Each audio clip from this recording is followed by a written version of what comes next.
There's too many clocks in here and everything. That's right. So those don't come. Then that one's.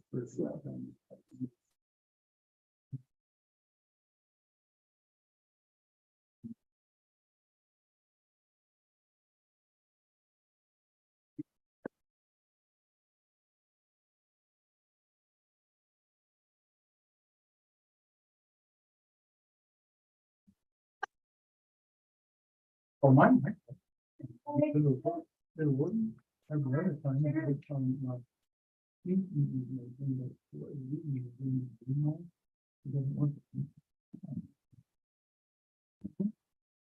Why do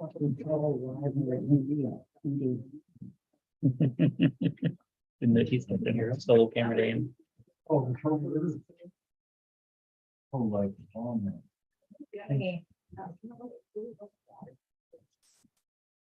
Right. It's just, you know.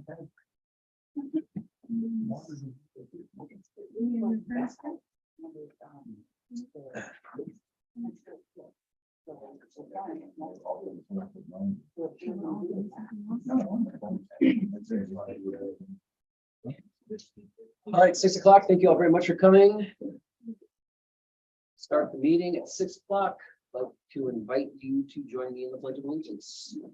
Pledge allegiance to the flag of the United States of America, to the republic which stands one nation under God, indivisible, with liberty and justice for all.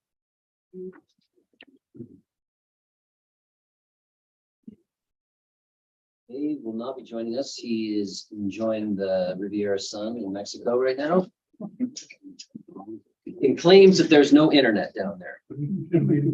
Uh-huh.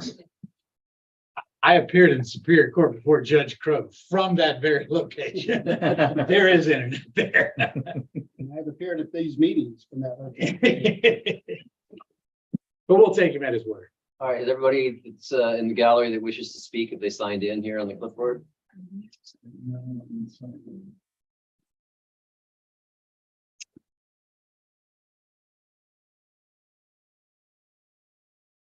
You got that chair. Lucky you. I normally have this. You do. Move you around.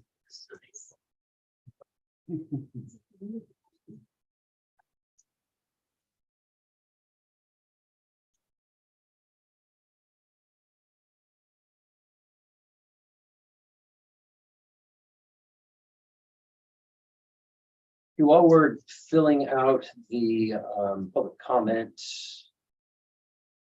sign up sheet, there was one change to the agenda, or changes, I guess we should say. I would entertain a motion to approve the consent agenda. Motion to approve the consent agenda. Second. First and second, any comment? Or all in favor, say aye. Aye. Perfect. Also, while we're doing this, let's go ahead and let's see. Where's the one proving Dave's absence? It's in the consent agenda. Okay, perfect. Yeah, okay, there we go. I tried to make these.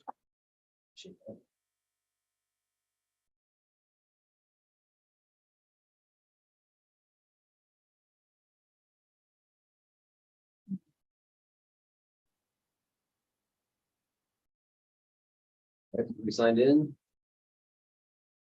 I'd like to see that.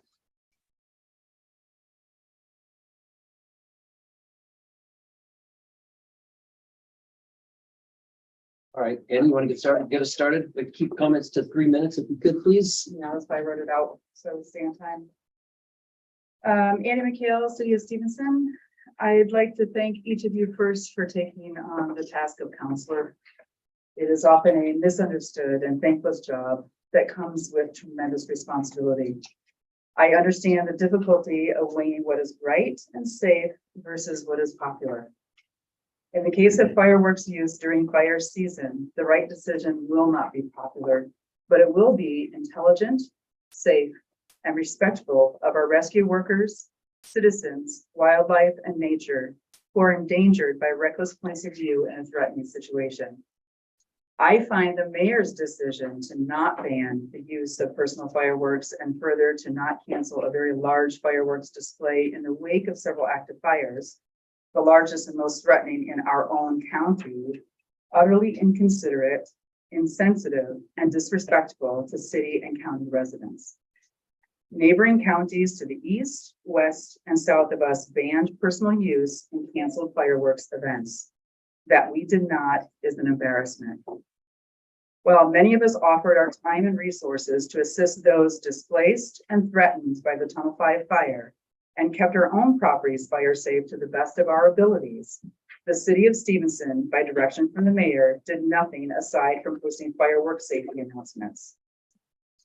When personal wants override the safety of all, it's time to demand leadership take seriously their responsibility to provide sensible protections in the face of imminent threat. I think it's safe to say that everyone who lives in the gorge appreciates, 1, the astounding natural beauty, 2, the benefits of living rurally, and 3, the close proximity to outdoor recreation. I hear over and over the gratitude for this place we call home. What perplexes me, though, is that while we love the gorge, many disregard the responsibility to protect it. Allowing fireworks this past 4th of July can be compared to the same carelessness of the teenager who started the 50,000-acre wildfire fire just across the water from us. You are not teenagers, you know better, and you need to do better. The gorge depends on us to be its stewards, and if you can't do that, you shouldn't be here. Mayor, you got lucky.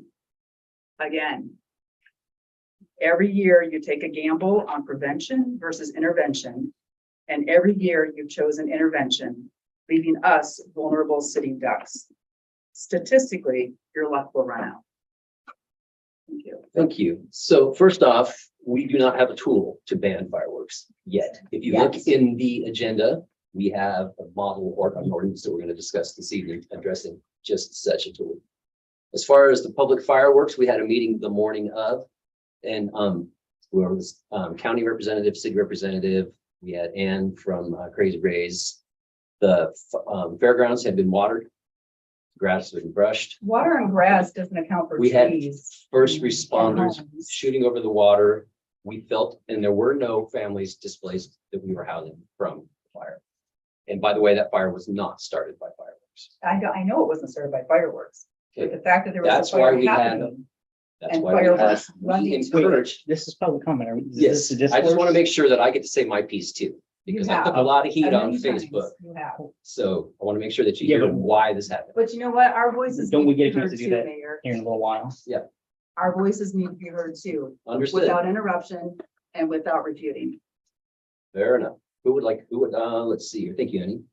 Doug, if you could introduce yourself too for the record, please. Yeah, my name is Doug Lovelace. I'm a resident just outside of the city, and I hope it's appropriate to be here. And in light of that, I live on East Loop Road, just past city limits. I want to second much of what the preceding speaker said without passing any judgment on any decisions that were made prior to what you're taking under consideration tonight. I do just want to say briefly that I think it's overdue. We do need to ban fireworks in our county and city. I hope that you will lead on this issue and that you will work with your county counterparts to also do the right thing and ban both the sale and use of personal fireworks in an increasingly dangerous environment for wildfire and loss of property, loss of potentially personal life and livelihood, and endangering our volunteer and other firefighting personnel. I'm also here to represent my neighbors who are very much on board with this. We will be circulating a petition for the city and the county and asking that well, to demonstrate that there is a large base of public support for the banning of fireworks. Honestly, I think we all know it's just a matter of time before somebody just, you know, wanting to be patriotic and celebrate our great country and whoever they believe in as far as leadership in our country will make an unfortunate mistake and people's property and our forests will be damaged irreparably. Thank you for your time and thank you for your service, and I hope you'll hear what we have to say today. Thank you. Thank you very much.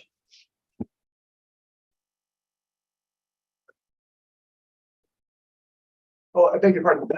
I'll check in later with the city about petitions, submitting petitions. Good. All right, next up we have Okay.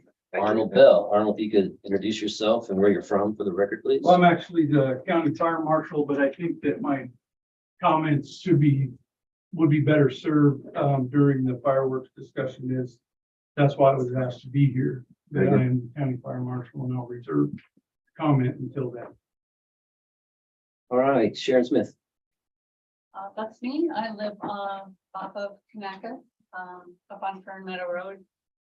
And I started an online petition that as of today has 52 signatures of Skamania County and City Stevenson residents, along with a hard copy petition that's going all over the place also. We don't have that stuff to actually show you because we're still trying to garner more support before and Alpena County Commissioners meeting and get those guys involved also, those people involved. But there is an awful lot of support for some kind of fireworks regulation, more than not a ban of fireworks in the gorge. And that's my personal wish, but I'll take anything at this point that starts the ball rolling. Like some people have said before, I was really appalled that we had a fireworks display in Stevenson as Underwood was burning and people were being displaced and housed at the fairgrounds. It just seemed like that just flew in the face of decency and common sense. So I'm really excited that this is on the agenda for tonight, and I support everybody in voicing their opinions, and I sure hope we get some kind of common sense regulations in our county like our neighboring counties have put in, so we can feel proud about that. Thanks. Thanks, Sharon. Kathleen McCormick. Make sure you Yes. introduce yourself and where you're from for the record, please. Something I live off the Kanaka Creek Road as well. I support everything that's been said so far in favor of an ordinance regulating fireworks. But I have a question for you. I keep hearing it said that the city has no tools or power or authority to regulate fireworks outside of the ordinance that will take a year to go into effect. And yet I know, because I have been an acting assistant city attorney for the cities of Tumwater, Olympia, that every city council, every county commission in the state has police powers to enact an emergency resolution in case there is high fire risk. And so I would ask that next year, at the 4th of July, the fire chief expresses the same concerns that he did this year about fireworks, that the council go ahead and pass an emergency resolution, as did the city of Bonneville in 2021. Thank you. Thank you. Don't have my sheet. In the corner. Way back. Strategery. Strategery. Perfect.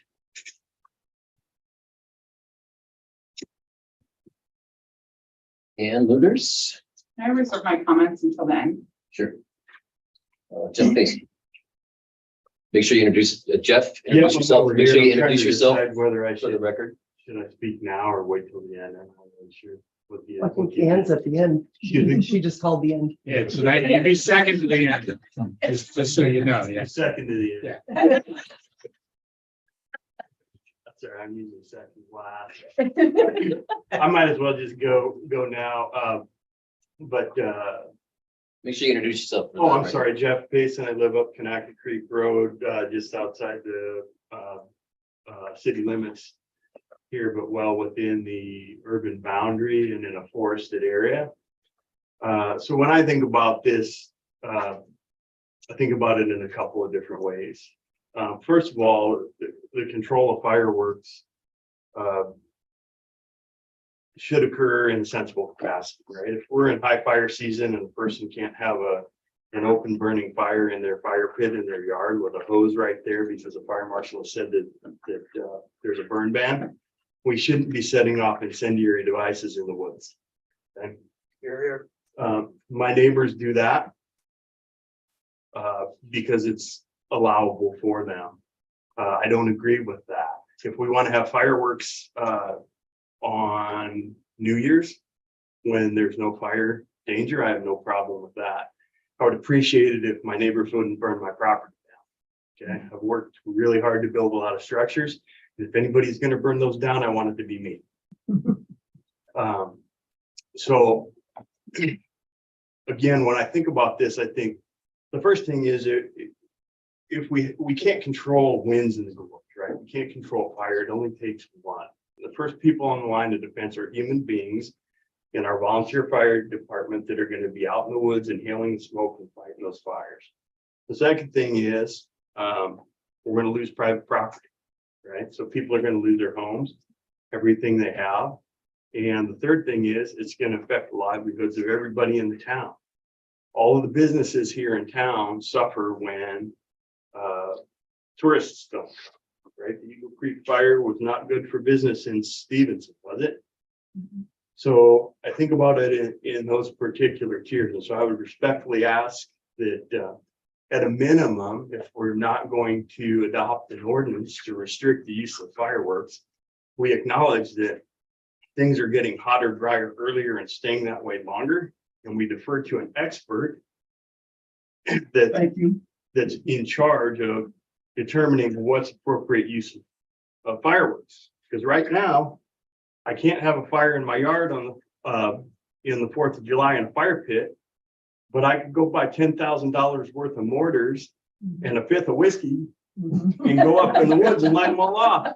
Much about the If you're same. buying the fifth, Yeah. I'll volunteer to help you drink it. That's fine. We're gonna need two. So that does not make intuitive sense to me, and I thank you for your time.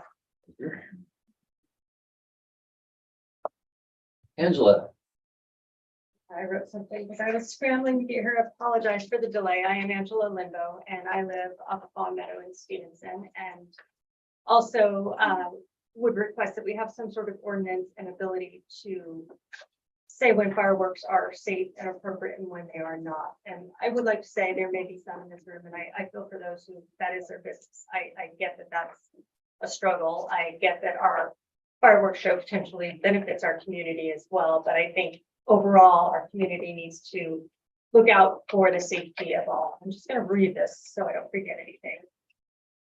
So I'm here with my concerns over yet another fireworks season where we should have banned but did not. Our communities up and down the gorge recognize the extreme danger of red flag warnings and heeded this and discontinued use of fireworks, and in many cases professional displays as well.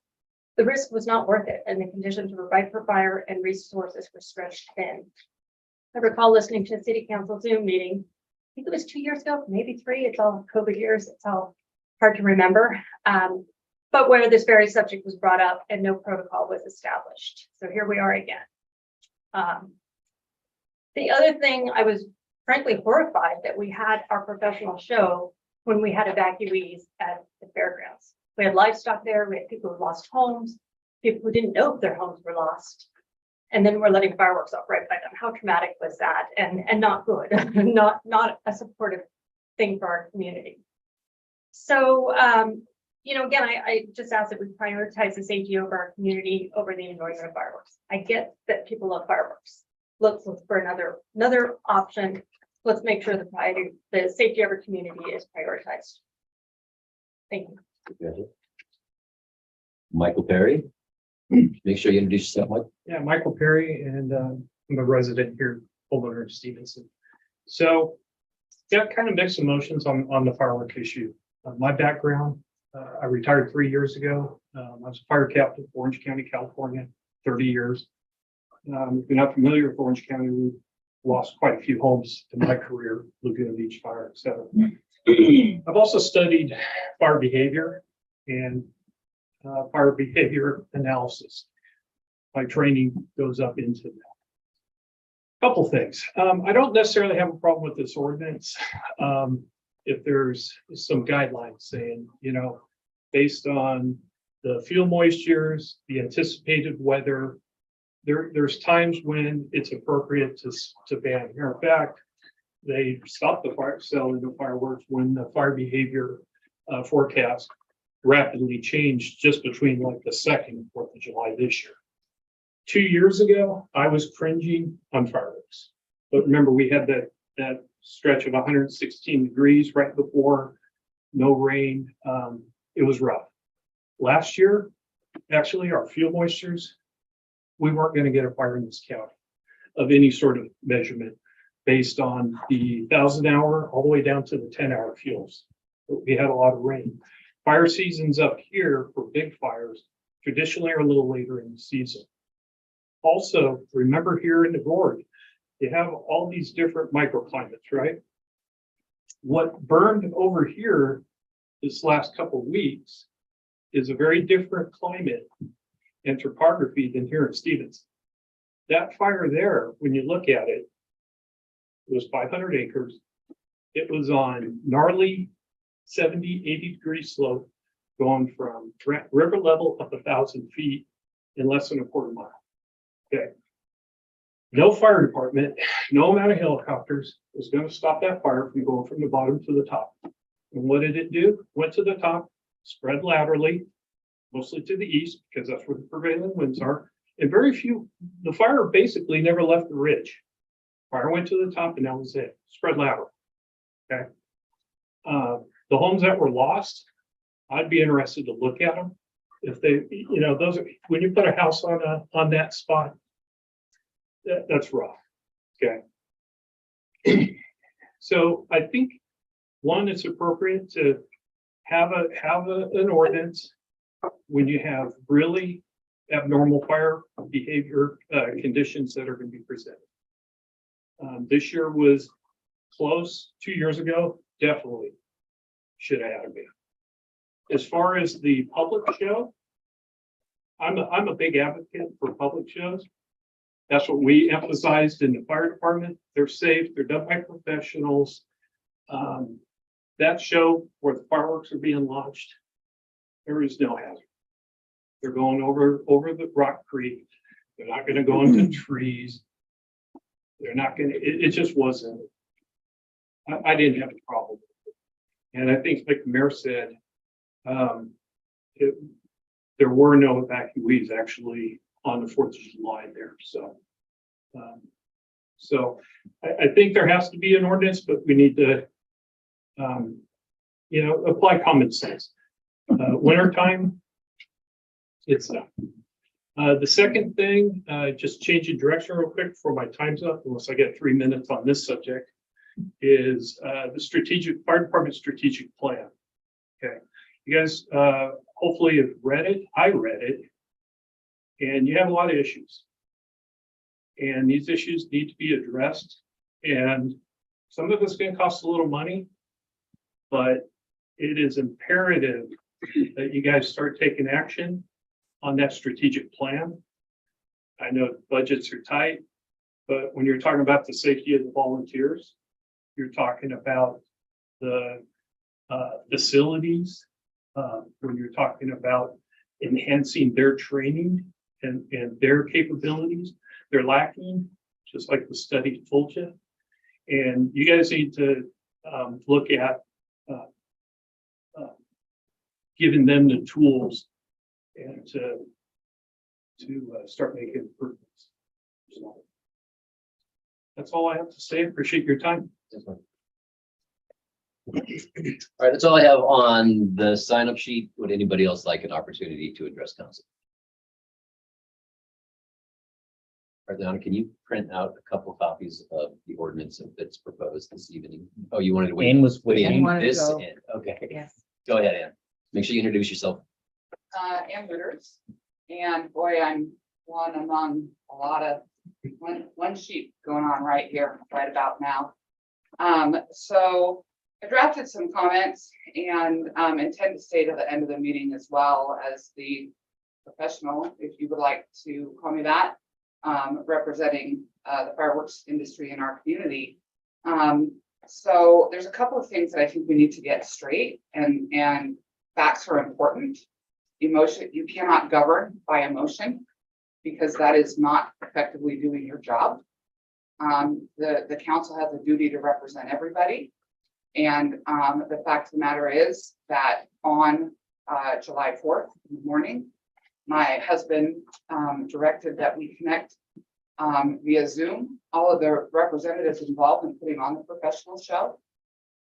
There were no evacuees at the fairgrounds, and the show continued in an effort to both discourage personal use, given the red flag warning and the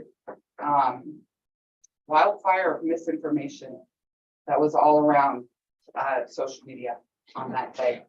I firmly believe that it was a good decision and can speak with certainty to the fact that there were Underwood residents at this event who appreciated it.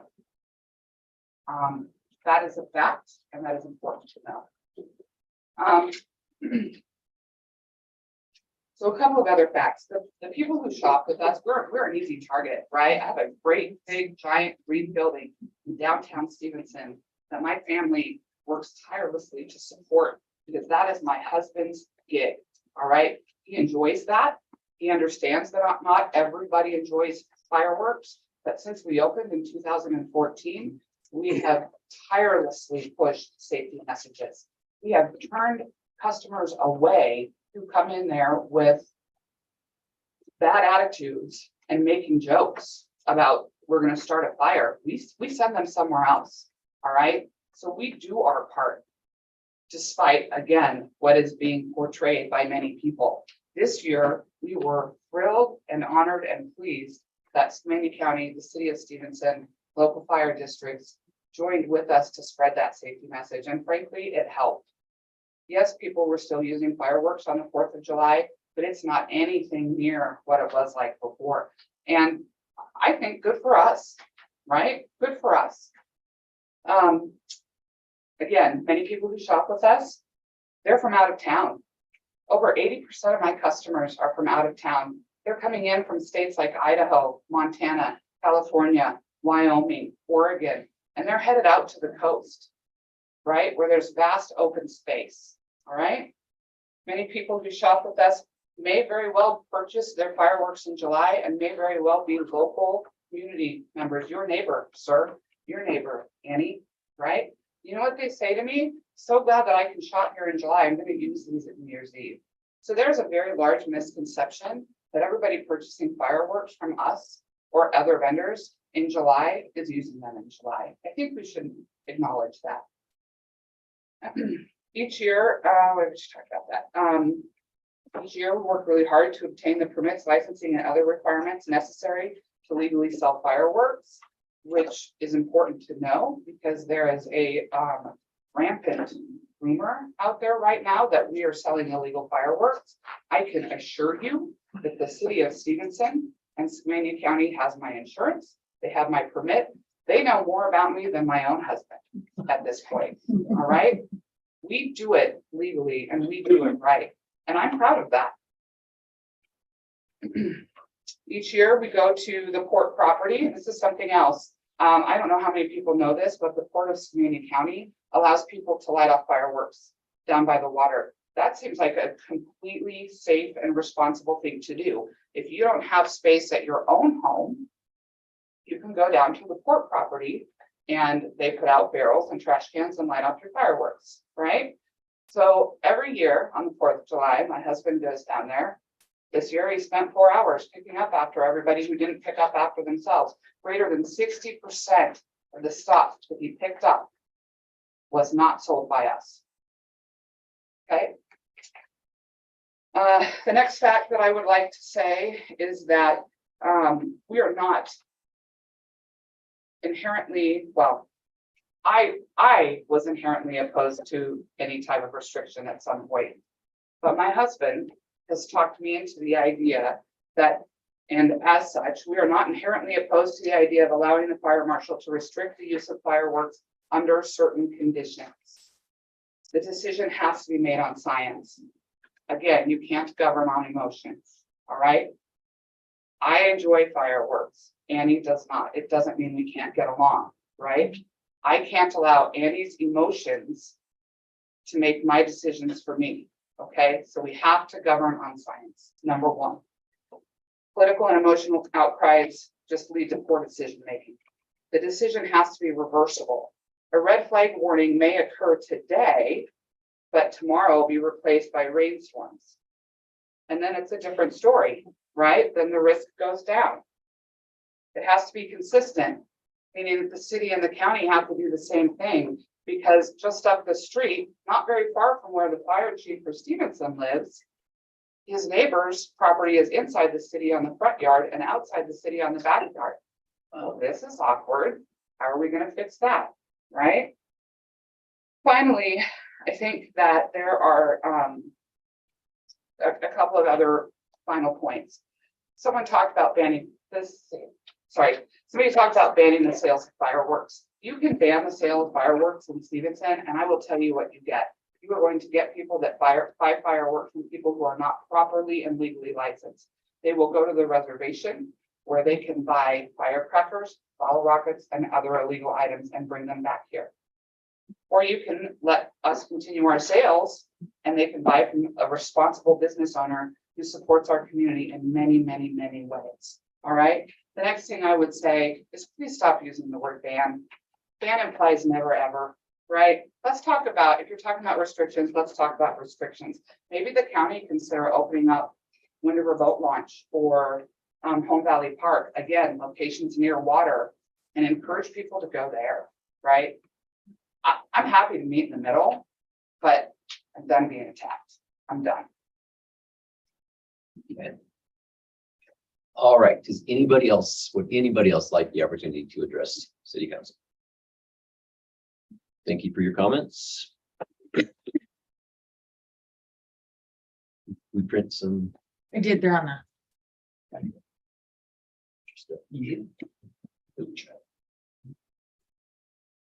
So as noted on the agenda, this is also going to be part of discussion as part of the Gulf City Council business. There is already an ordinance that has been drafted. This has been given the passed the sniff test of the chief and I'm assuming of the fire marshal, and I'm sure he'll have an opportunity to hand out. So heard. Action is underway. All right, sheriff's report.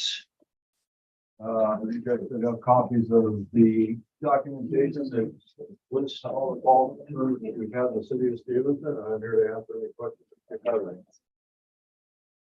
On this, could you repeat that? We missed it.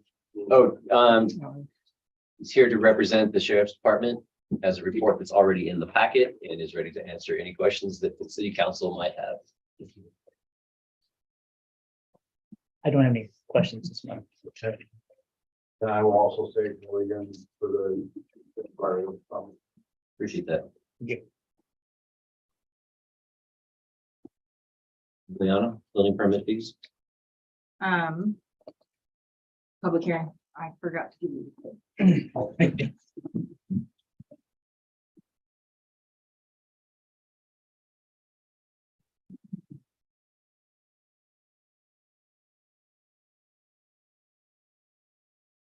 yeah.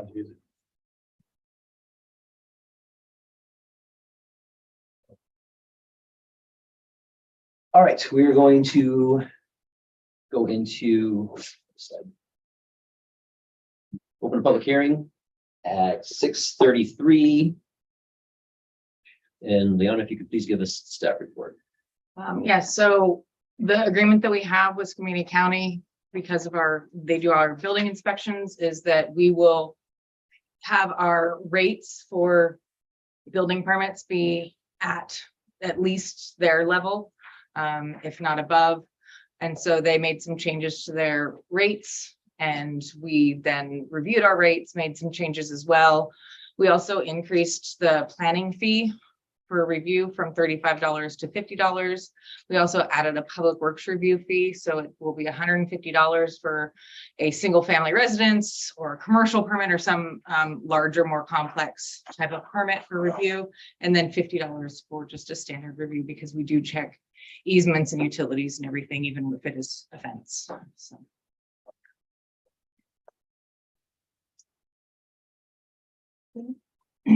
Okay, as part of the public hearing process, we open up the opportunity for the public to speak on this matter. If you would like to speak on this matter, please make sure that please be aware, this is not a fact-finding question session. This is if you have any comments in regard to the proposed motion. So would anybody here like to speak on the matter of building permit fees?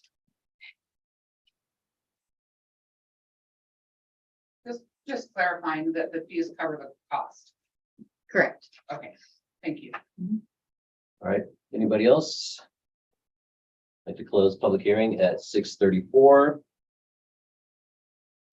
Council, You ready for a motion? I would entertain a motion. I'll make a motion to approve the resolution 2023-415, revising the building permit fees. Second. First and second, any other comment? All in favor, say aye. Aye.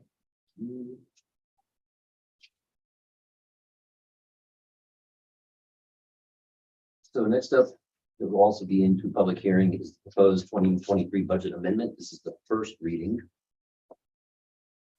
We'll start the public hearing at 6:35. Liana, you have the staff report. So I believe the first document that's in there outlines the individual changes that were made throughout the document. Some of the major changes are some grant funding that was received specifically for the parks plan. That agreement isn't before you yet. We haven't received one, but we were noticed of award. And then the subsequent costs that go along with that, as well as some changes to the street fund related to postponing one of the grants that we received. So we'll let that grant go and we'll reapply again when we can rescope the project, and that would be for the Loop Road project. One thing we're also adding to the street fund is the paving of Lakeview. The cost of that project is about $118,000.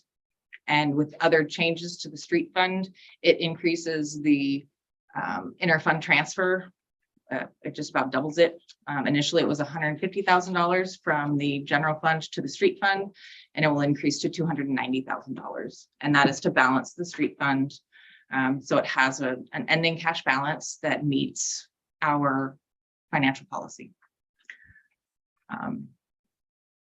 I think that's the biggest item for discussion. If there's any questions related to that, other items, there's some increased costs related to the water fund, adding some of the sewer extension costs. Those will need to go up depending on how additional invoices come in. We received one invoice for Iman and it was $70,000. And then the initial estimate for Chinnadir was $80,000, but we'll see what it comes in at. And then also some additional costs for the equipment services fund. It also creates a reserve fund, which covers mitigation costs for the Cascade Avenue lift station improvements. We need to have a 5-year, there's a 5-year bond that we need to have on that. And rather than actually getting a bond, we would just set aside about $20,000 into that reserve account for those costs as outlined in the permit.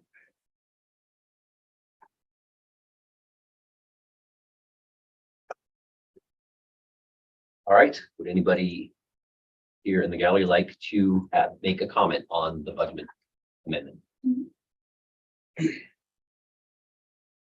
Seeing none, close the public hearing at 6:38. Council? No, it all makes sense. Some of it's stuff we've talked about already, so. Yeah, nothing new. Appreciate the work that goes into keeping and adjusting the budget. Lake fee's good. I also, increased costs for the fire department. So I didn't know how much everything would cost. So between the city and fire district two, it's $100,000 for the fire hall to make some of the improvements that were discussed at the joint session. And then just over the past couple of years, we've had forgotten to transfer balances to reserves. And so that's what the additional increase in transfers were. It's for savings that was rolled over. Thank you. Okay, motion.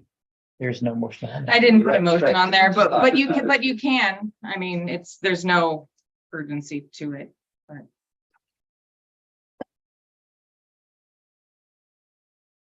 That's us off at the next meeting. Mhm.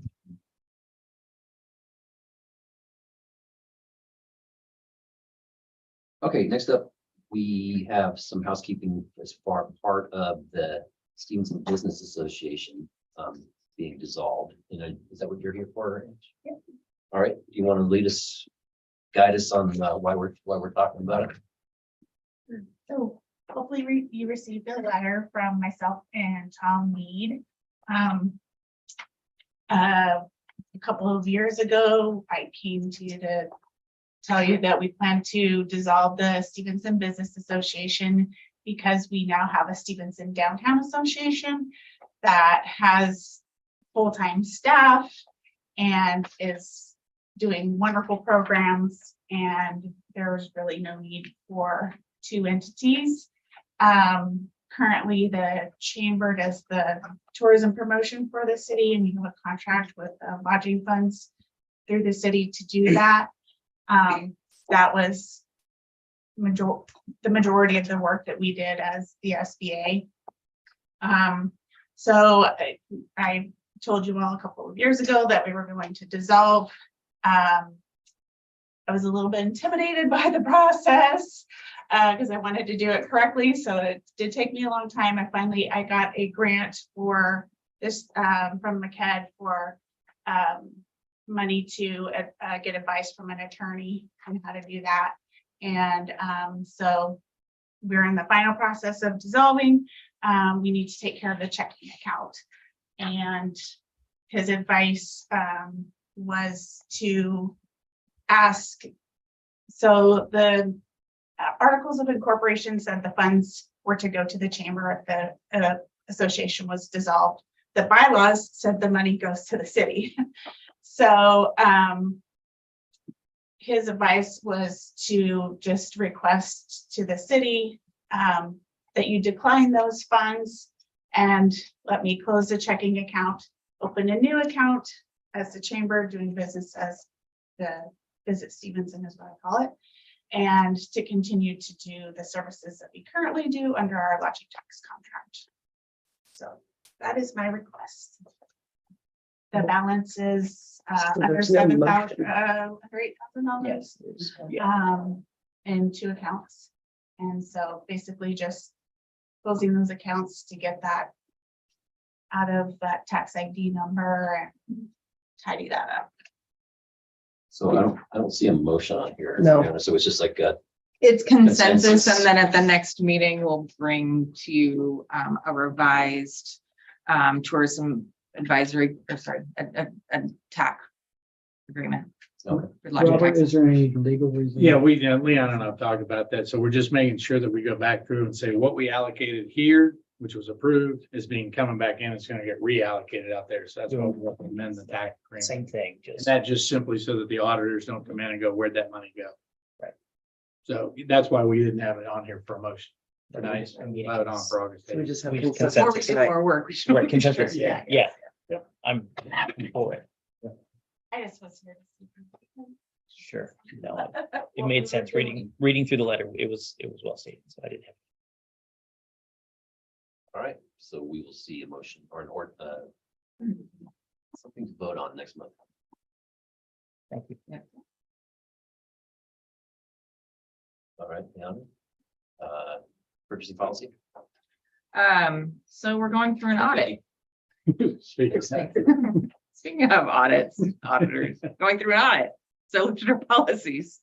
And in our procurement policy, there was a statement that said that the mayor needs to sign all disbursements for federal funds. And that's not what has been happening, nor is that what we want to happen. And it's never happened. I think I've been able to sign for all of the agreements that we have. I've had the authority to sign all of those. And so this just makes that change to what the practice has been versus requiring it right now. Thank you. Are you ready for a motion, or is there anybody have any discussion on that? No? That makes sense. Okay. How about I would like to make a motion to approve resolution 2023-416, revising the purchasing policy period. Second. First, and a very quick second. Any discussion? All in favor, say aye. Aye. Aye. Right, Leona, DCG watershed contract. Just Oh, so I do. see that. So before using contract with DCG Watershed, this is the same firm that did our shoreline public access plan. This proposal would be for a parks master plan. And in this parks master plan, we would be leading a coalition that would include the county and the port and the school and the pool district. It's anybody. So they can identify projects for inclusion on our plan, identifying them on our plan, and if they were to adopt it themselves, would make them eligible for state grant funds through the Recreation and Conservation Office. So it's a good project. State also believes it's a good project, and they're giving us $100,000. The wheels of government there are turning slowly, so we need to turn them faster here. So we do have this contract in place for your approval, slightly less than the amount the state allocated for us. And the scope of work here, it aligns with the state's planning expectations. We do feel like this is a very achievable project by our deadlines of next spring to get it done, to make our parks projects eligible for state grants, such as the Plaza project. Yeah, specifically. Would you ask Ben would you please speak with purpose? I know you're quiet by nature, but I can't hear you. We're getting ready to do parks, Ann. Thank you. Would the interpretive center also be a partner, since they came up in the and they won't be part of that direct coalition of governmental agencies, but yes.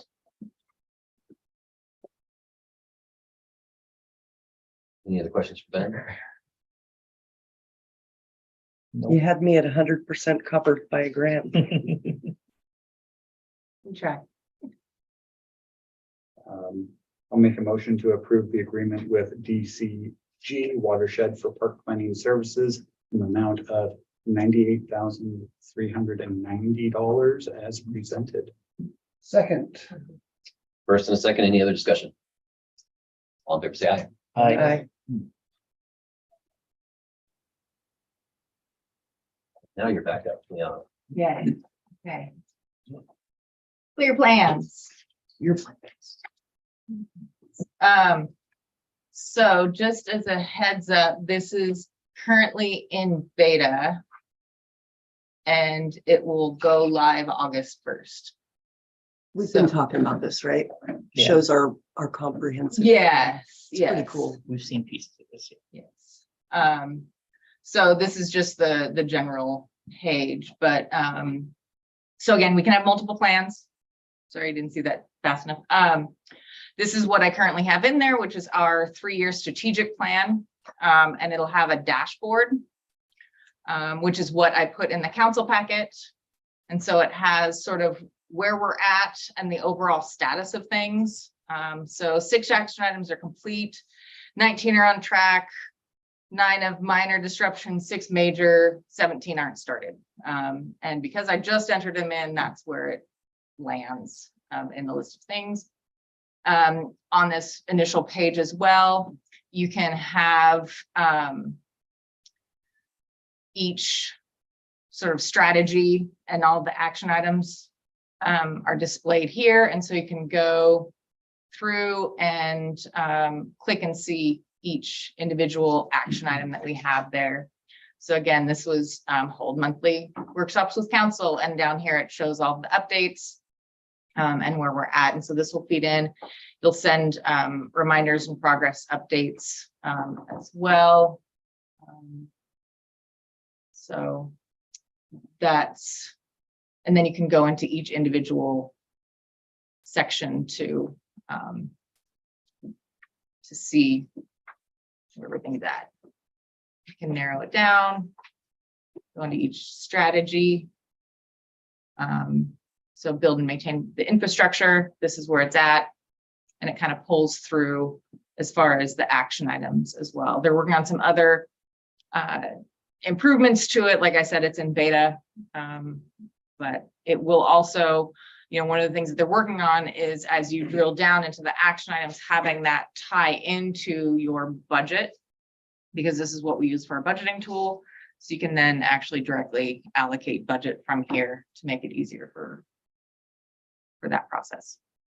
And then again, the fire department strategic plan can go in here. Public Works is working on a strategic plan that can also go in here. And then within each of these areas, not only does it have it, you can also drill down and go into tasks. I haven't added any, but for each item, you can have a list of tasks, attachments, and other items. So. Why does it cost 4,000 for the first year and then 5,200 for 2 years? It's so there's an additional $1,200 or so for setup fees. So your initial setup, and then the rest is just maintenance of 3,000 some odd. So then is it 5,200 a year? I mean, every 2 years plus the 3% fee increase? No, and it's then so it's 6%? billed annually. Okay, so So it's 5,200 for 2024 and 2026. The reason why it's only $4,000 this year as well is it was prorated through the end of the year. okay. So it'll be $5,200 for 24, $5,200 plus 3% for 25. And then that plus 3% for 26. And then after 26, it goes up 5%.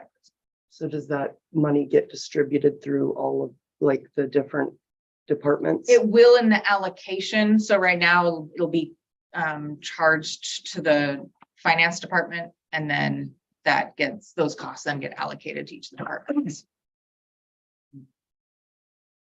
The stuff that you're showing right now is very much like project management software. Right. How much of that is visible to the public? All of this will be visible All to of the it. public. Okay. They just won't be able to change things, but yes, yeah. Cool. They don't get the little. They don't even- They don't get the pencils, yeah. Yeah, that's fair. Well, neither do we technically. Right, yeah. Yeah. City staff will be able to get the pencils. So is it on the website right now or no, because it's in beta, but it will be on the website? It's pretty cool.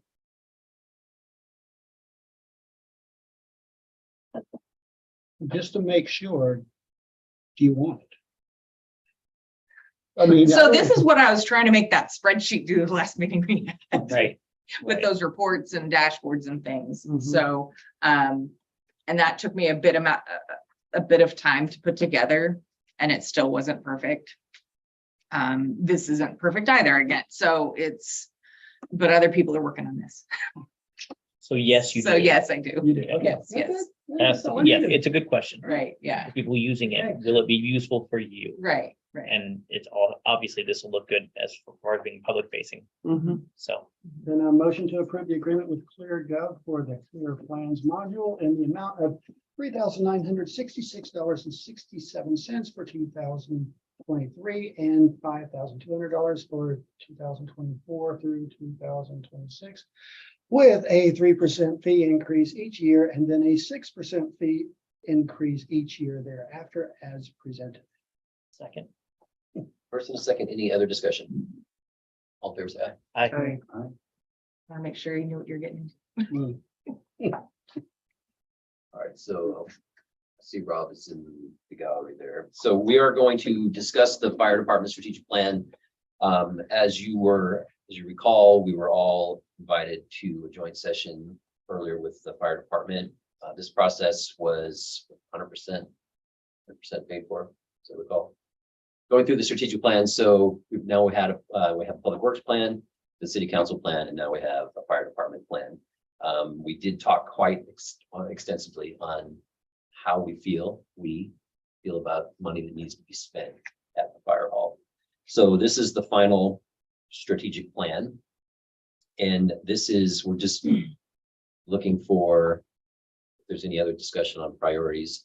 We already decided that safety is number one priority. And then after that, do you want to have a hand in the management or just agree with the plan as is and expect that Rob will be able to keep it moving? I think hear what Rob has to say before I Let's see say I what agree Rob with the has to plan. say. Is that, if that's all right, Rob? Yeah, well, you just got to agree to like what I say first. Well, So the plan was a process, right? I'd been through similar things throughout my career, SWATs and 360 evaluations and stuff. And I knew going in that this was going to be a pretty big direction and reflection on me as the chief, which I was good with. I look at some of the tasks. I've slowly digested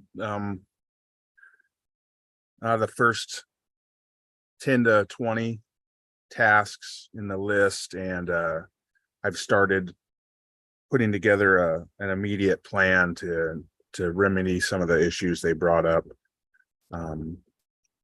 I wasn't surprised. There's a couple things that I was surprised about, but overall I wasn't surprised. It's a volunteer fire department with volunteers that run it, and budgets that are about, I don't know how much I spent last year, but I think I only spent about maybe $60,000 altogether out of the two budgets. So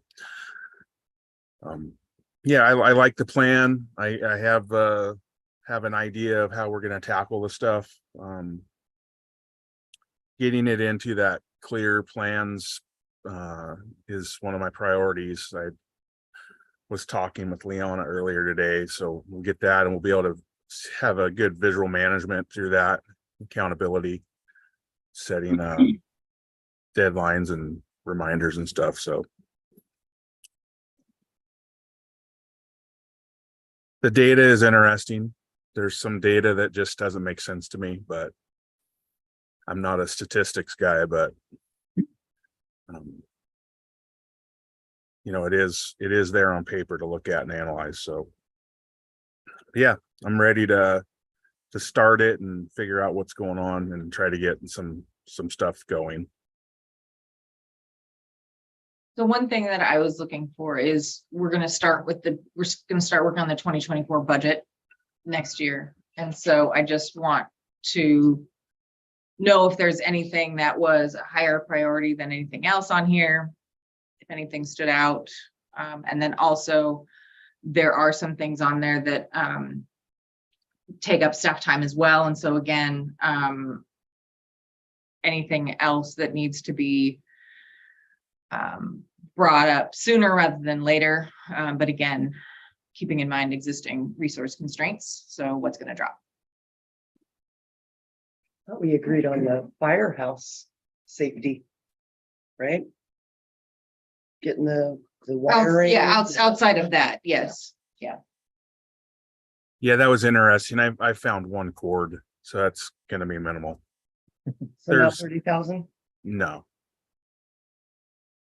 I said there was some interesting data in there, and there's some interesting stuff. There's a lot of assumptions by our consultants of stuff we didn't have because they didn't ask for it. So, and I've noted that there's 3 or 4 things that are already completed in the immediate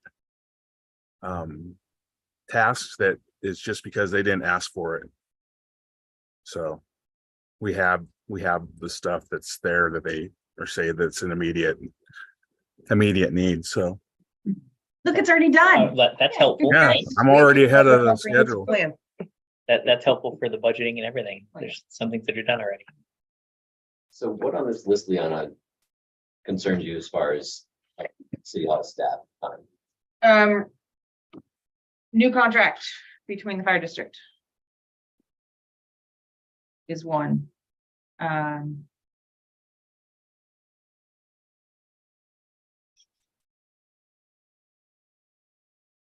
That's Robert's job, so I'm not worried about that.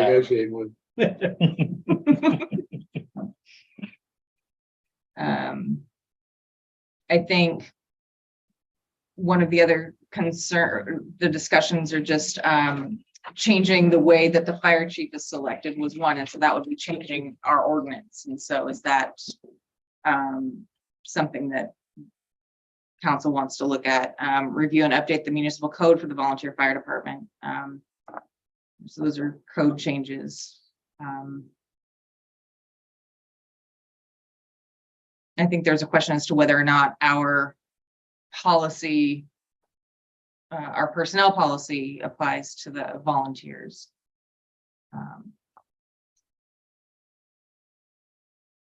So those are just some things that would take up time.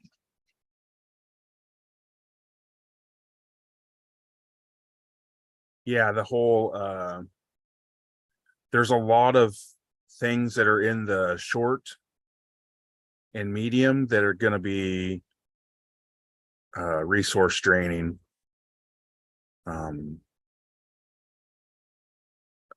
Diversity, equity, and inclusion training is more than just throwing on a class. It's going through and making sure your policies and procedures are looked at and examined to make sure that we don't have any legacy policy out there that isn't up to snuff in that realm. I suppose you could hire a consultant to do that, but then you just open yourself up to another list of tasks, which if that's what we need to do, that's not something that a group of volunteers that already go and have full-time jobs can do. It's just there's a couple other major things like that.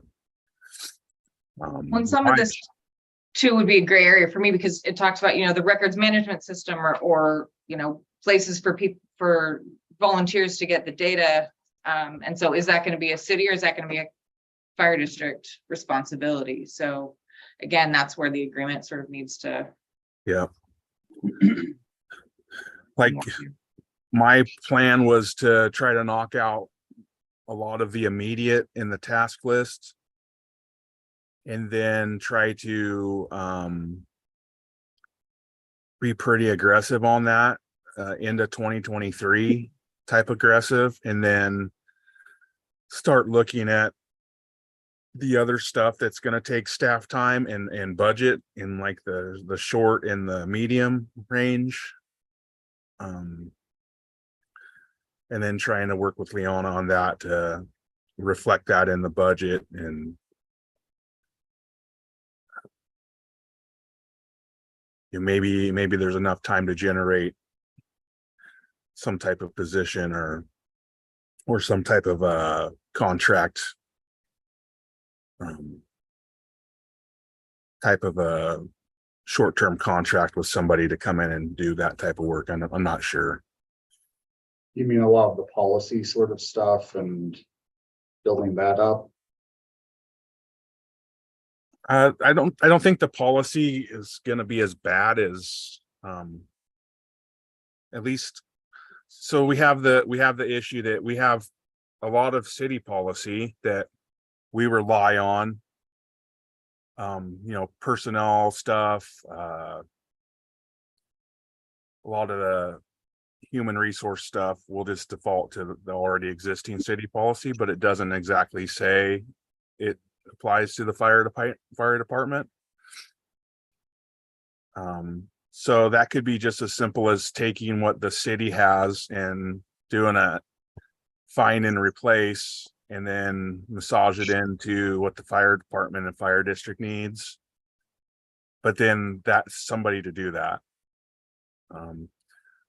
You know, or the other thing that I've thought about is I've already reached out to some neighboring fire districts in other counties that have a better establishment plan and policies, and they've given me their policies. I could do the same, edit and replace, and then start working down through each policy, and we can review it and decide if it works for us and change it.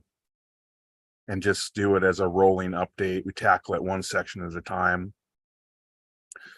And that's policy and procedures. So that would have some procedures with like emergency response procedures that they list in there, and safety and all of that. The plan I got from Klickitat County Fire District 3 is 160 pages long. So it's pretty inclusive.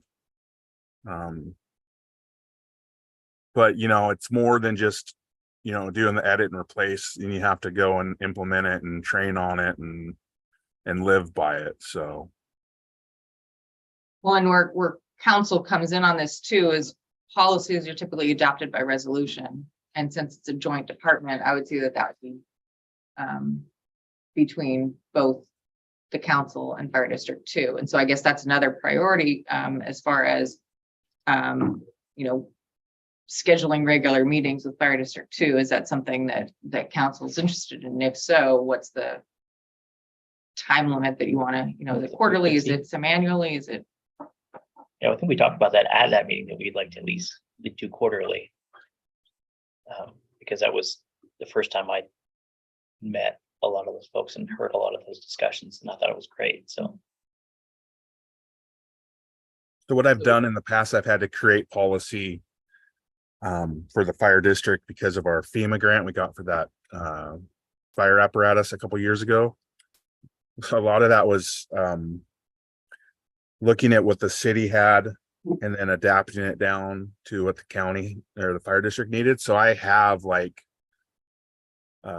we have policies in tandem, which is problematic for updating. You know, you got to remember, oh, you know, you want them to be in sync. So having a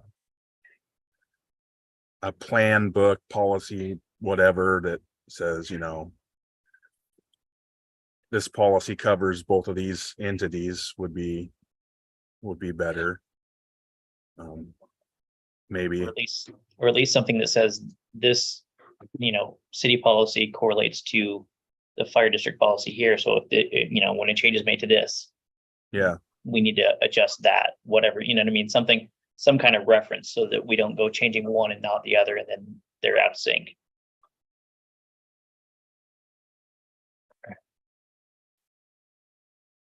It sounds like that the plan that was presented after this process,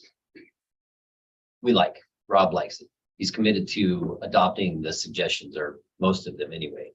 So it's just working together to make sure that it happens. So I'm reluctant to, well, I'm not reluctant.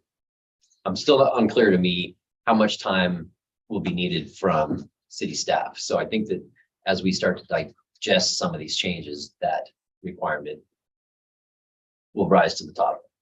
So have to see how it shakes out, to see where we can accommodate staff time, or if we might have to find a way to work it in as needed. I think we're gonna have to look at it as it comes up, yeah, because right now Rob's not like, hey, this thing's gonna take this long and this much staff time. We don't know some of those answers, so. But as it comes up, we absolutely need to address it, because we already asked the city staff to do a good amount of work, a goodly amount of work, so we want to make sure that we respect what they're doing at our direction. Right. And we've also, on consensus, agree that the money does need to be spent for a variety of different things at City Hall. Absolutely. At the fire hall. Absolutely. Yeah, the safety and functionality of the existing fire hall, since the replacement one isn't even on the ready. horizon. But then I think after that training, That's what it looks like. Training would be the next priority, and recruitment sounds like a big part of it too. It sounds like that's, I mean, that's kind of his idea too, right? I mean, Rob's idea is the same, like our priority lists all meshed when we all met together. I think we all had the same kind of vision for how we'd like to see it move forward, so. And then part of the spending of the money is also kind of ties into the recruitment. Having a well-organized hall, so when potential recruits walk in, and go, oh. So Right, there's some of these kind of swirl together to make this all possible. absolutely.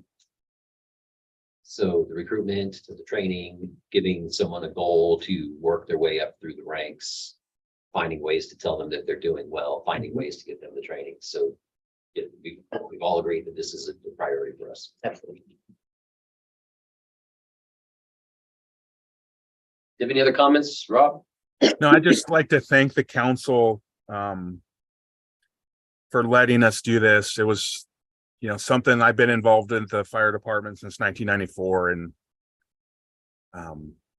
it's just never been a priority before to do this type of plan. I think I noted it in that letter that I had to write.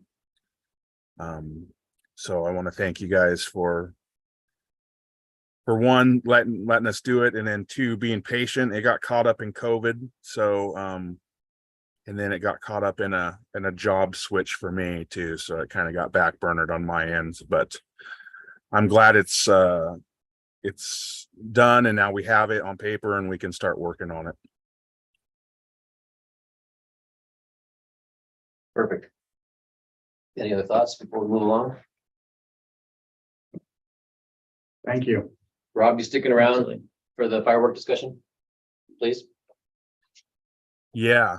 I want to get that gentleman that has that wants to burn in his burn pit, the right paperwork so he can do that.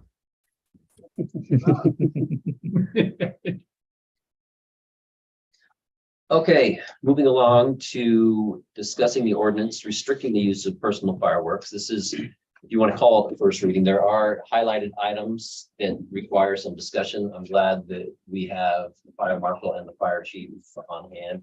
I would like to remind everyone, this is not a public hearing. I'm not seeking comments at this time. We will be having a public hearing when it comes time to officially adopt the ordinance.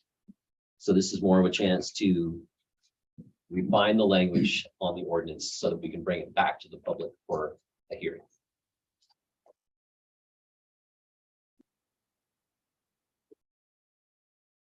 You want to begin, Leon? So as discussed, we're here to discuss, to fine tune the areas in yellow. So the major change is adding fire chief and fire marshal, right? Or choosing. Well, we're choose choosing one of the between- three, right? Choose. Right, but it was mayor, but now we're adding the other two. But to be clear, if we were to adopt this next meeting, whenever, it doesn't take effect until a full year afterwards, correct? So this has no bearing whatsoever on next 4th of July. Correct. Let me clarify that. Okay. I don't think that's true. Why is it We're not a year, seeking though? a ban. What we're simply seeking is an emergency resolution to be available. Okay. So I will confirm that before we get down to your discussion. Okay. Well, it just says that it doesn't take effect. Well, I know that, and that's why it's in the draft here right now. Okay. Yeah, there's supposedly a 1-year cooling off period. If that's on a ban, though, let me just make sure, Rob. I think it'll tell you that it says, at least MRSC says anything fireworks related, so. That's kind of been the sticking point over the last 3 or 4 years. Mhm.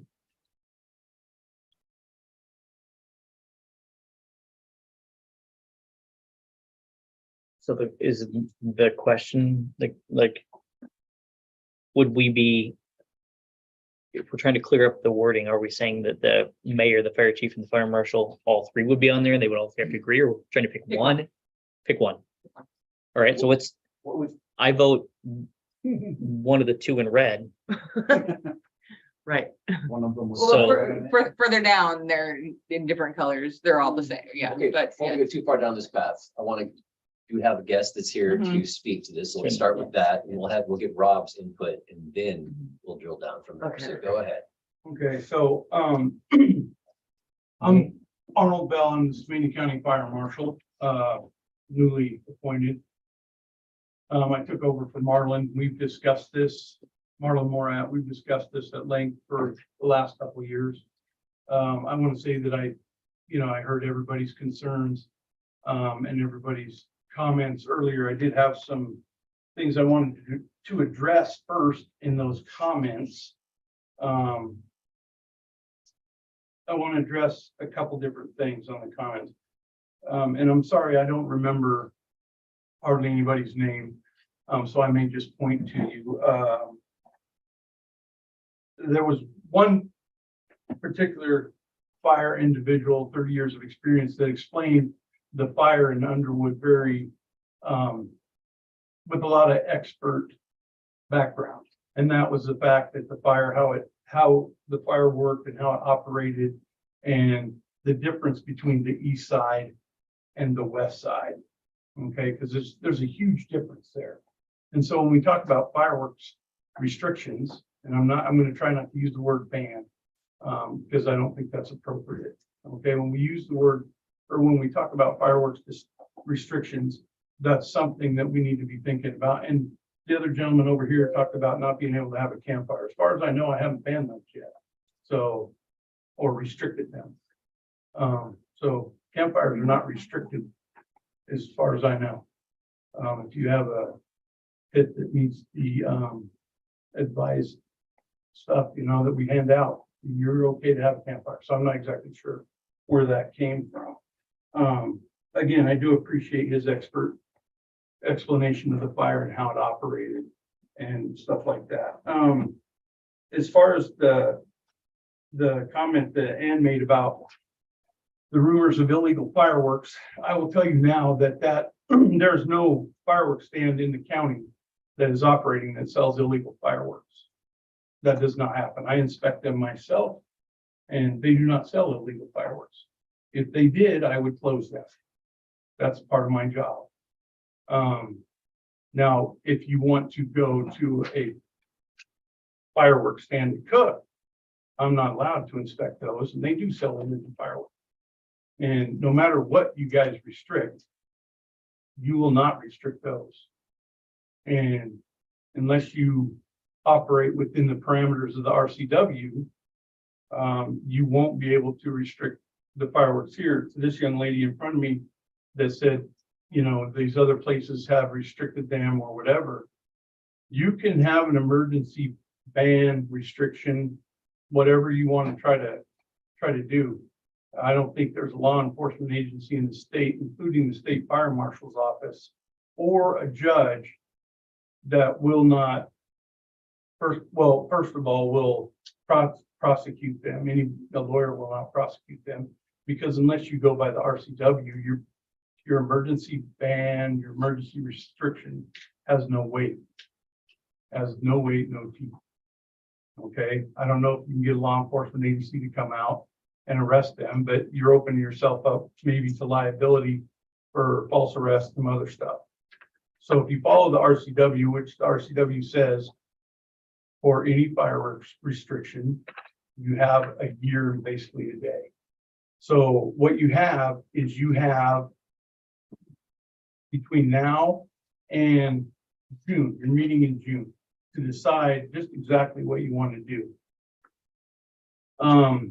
I'm completely opposed to any fire restriction made by any other person, office, other than myself and the fire marshal's office. Okay, I'm not going to make that decision based on emotion or politics, because I'm first of all, I'm not political. I don't care, and I'm going to base it off of science. And since Leon informed me a couple of weeks ago and has ruined my sleep since then, I have tried to come up with some sort of an idea of how we could come to some sort of a metric that would be based on science. And so this week has been particularly long days since I'm not sleeping and I was stressing about this meeting. And so I'm getting very close to coming up with some sort of an idea. I have the basics in front of me. I started modeling it 2 days ago. I'm going to model it throughout the summer to come up and see how the metrics that I've developed works. It's based on some of the things that he talked about: relative humidity, fuel moistures, wind direction, speed, got temperature. It's not a decision that you can make based off emotion or for political reasons. And I'll guarantee you, if you leave it in the hand of somebody that's elected, it will become a election talking point every election from now until eternity. I'll guarantee it. It's a high and it's a highly emotional topic. And I understand it. I live out in the woods.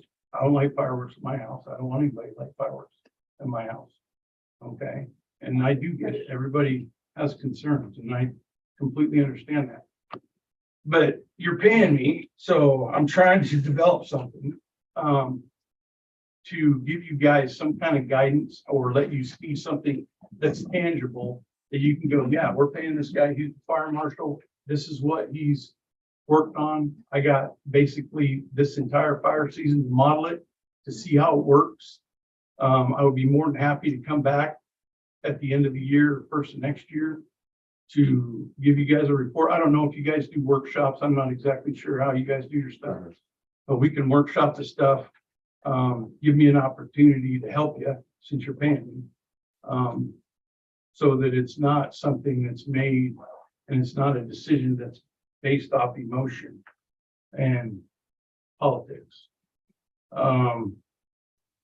There are other options than trying to restrict or ban or whatever. There's other entities that do ground-based fireworks only, right? There are other options in that arena. It's a decision, and Ann pointed this out, that there's a person that lives up here and he's in the city in the front yard and in the county in the backyard. So if you do restrict them, we go through the process and you restrict them. If the county's not on board and we're not working in conjunction, we're not working together, that guy's lighting fireworks in the backyard, what's going to happen? Right? So I think it's something that needs to be addressed. I've made this meeting, I informed the commissioners that I would be here at this meeting and that you guys were talking about that, and that I would like to have a conversation with them to see where it goes. I don't believe they're opposed to that. It's just, I got to get some time and they have to get some time. And hopefully we can kind of work together and the county and the city can all be on one page. And if we work together and we decide that there needs to be some sort of an ordinance so that there is a trigger in case you need to restrict them, that the county and the city both adopt the same thing or not adopt, whatever your feelings are. And then lastly, the display that was done at the fairgrounds this year. I was on the call July 4th. We talked about a lot of things. There was nobody at the fairgrounds that was there because they were displaced. That was Alex Hayes, is the manager for the fairgrounds. He was on that call and there was absolutely nobody there. I don't even believe the animals were there. I'd have to double check, but I believe he told me that there were no animals there as well. Rob was on the call. We all talked about that. It was a controlled display. And I know what Ann's theory about that was, as far as trying to get people to watch that instead of lighting them. She was telling people at her own booth, save them till December. Come down here and watch this, where it's under a controlled environment. I was on the fence and like I said, I don't light off fireworks. I mean, the kids did, and I did when I was a kid, but I've outgrown them. I was on the fence, but after we had the conversation, I agreed with everybody else, and that I thought, you know, if that's what you guys want to do, I didn't see a problem with it. So, I mean, if you feel as though I was in the wrong on that, I'm sorry, that you feel that way, but, it was a controlled environment, and I don't believe there was any danger. They had firefighters, they watered, they, you know, there was no reason to be concerned about lighting those off down there. Hopefully you guys will give me the opportunity to model this and present something to you. I would firmly support anything after that is written, an ordinance that is written so that it is not in the hands of an elected official and was run through the fire marshal's office. It's my job for fire prevention, so that's all I got. Part of that discussion that I'd like to see is if, as the fire marshal said, you should restrict, said to the city or to both city and the county, you should restrict the use of personal fireworks.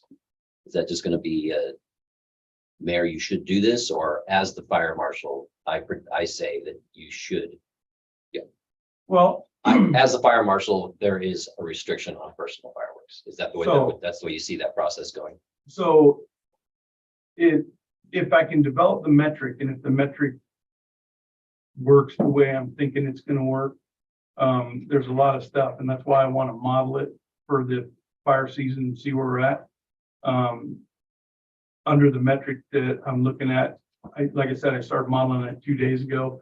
I looked back with the model that I have, or that I'm trying to develop at July 4th. July 4th would not have met the metric to be restricted. July 6th and 7th would have, because by all the metrics, the fuel moistures, the hot, dry, windy index, the wind speed, the temperature, the 6th and 7th were the 2 worst days. The 4th was not. And I know a lot of people don't understand that, but that's just the way the metric worked out. And today was 2.8. And after I model this and can kind of see where we're at, just in the preliminary stages, I'm looking at this, and basically a 4.5 or somewhere around there would call for restrictions. And then the other thing is, and this is not just a fireworks restrictions, it's also a campfire restriction. It's not just a single, I mean, for the ordinance that you're looking for, it can talk about the fireworks or whatever based on this metric or whatever you guys want, however you want to write it. But there also has to be a trigger to turn it off, right? And so we can't go, well, it's 4.5 met the metric today, and then tomorrow it's a 4.2 or a 4.0 or 3.7 or whatever, because it changes. The metric as it sits now is kind of volatile, and that's just because of the factors that I'm using, and that's why I need to model it. But there has to be a trigger or a threshold to turn it off, and that's why it's going to be campfire, fireworks. It's going to be, because if you restrict fireworks and there's no campfire restriction, doesn't make a lot of sense, does it?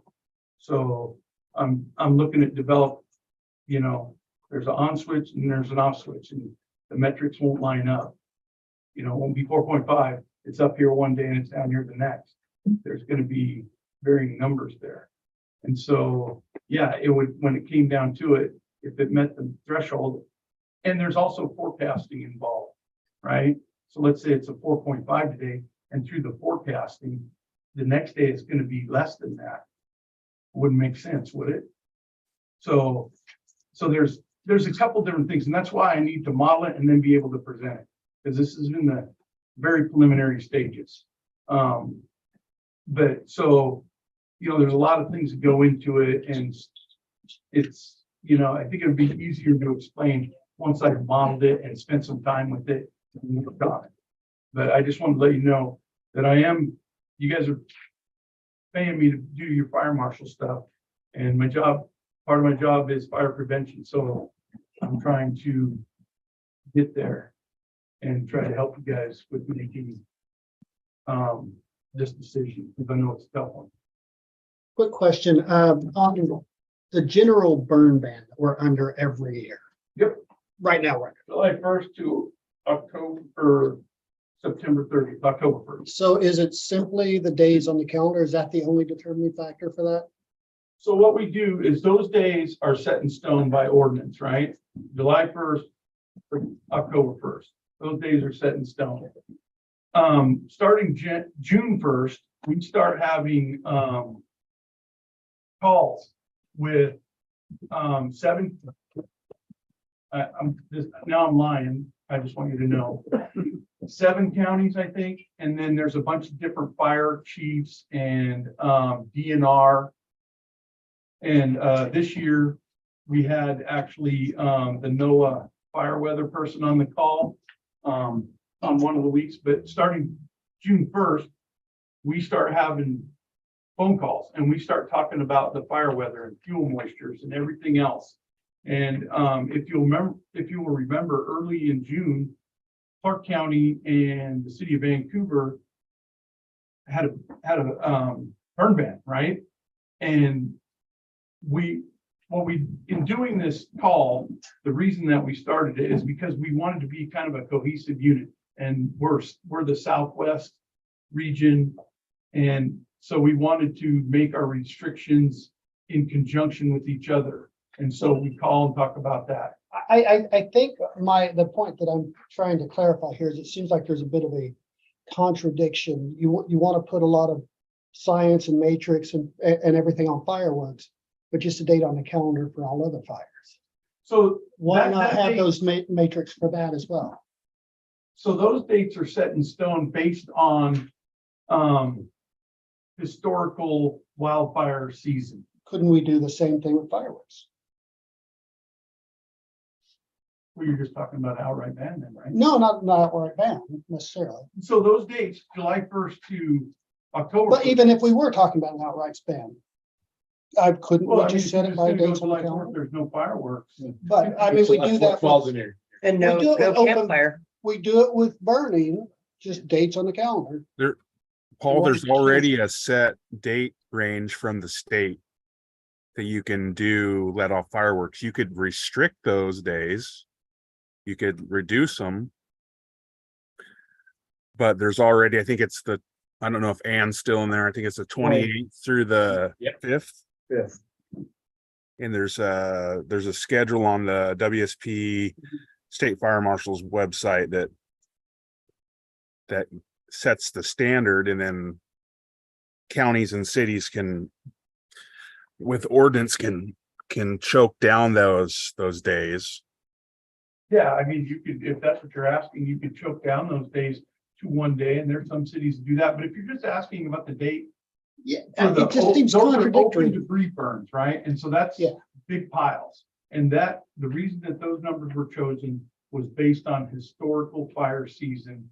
And if you have open debris burning during that season, the potential for a wildfire is increased beyond anything imaginable. There would be that's just something that. Yeah, it just seems to me if we're gonna set one, if we're gonna restrict one based on science and data, we should both. If we're gonna base one purely on a calendar. Well, that's on historical fire season and that's open debris burning. And maybe we shouldn't shoot bottle rockets into the trees during. Well, bottle open rockets fire are season. illegal firework. Roman candles, whatever. I don't know. I don't do fireworks. I don't know what's legal. So part of the confusion, Paul, and I get where you're coming from, because the annual ban only applies to the small yard debris self-issue permits, Mhm. right? So that historical thing that Arnold's talking about is once upon a time, we all couldn't, the county and the two cities couldn't agree on when to start the annual burn ban. So we all got together and picked a date. So that's July 1st to October 1st, and usually it gets extended. So, and then, so that took all burning out. And then at some point, I don't know, 10, 15 years ago, the county commissioners wanted to make it to where they could have campfires, fire pits. So then they, the ordinance got rewritten to where it only applied to the small burn pile self-issue permits, and that recreational fires were still okay.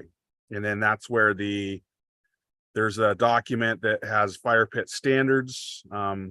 The county's version and the city's version are the same. Minus one says Skamania County and the other one, the cities, I don't think it says city on it, but. So the way we handle recreational fire bans now, when conditions get to a point, it goes back to that call that Arnold was talking about with the Pacific Cascades region. With DNRs, we start having those calls and those emails start flying again, and then we start coordinating emergency recreational fire burns. And then the way it's worked up until, well, the way it's working is as fire chief for the city, I'm always in communication with Arnold's office in Arnold. And it was Marlin before, but now it's Arnold. And we always make sure we're synced together. And it's based on that, Arnold wants to get the science going with his metric. And before it was like, we think it's time to do an emergency ban. So then the county and the city do emergency bans and based on that. So that's what we would have to do for fireworks. A use restriction, we would do an emergency. I don't even know what it's called.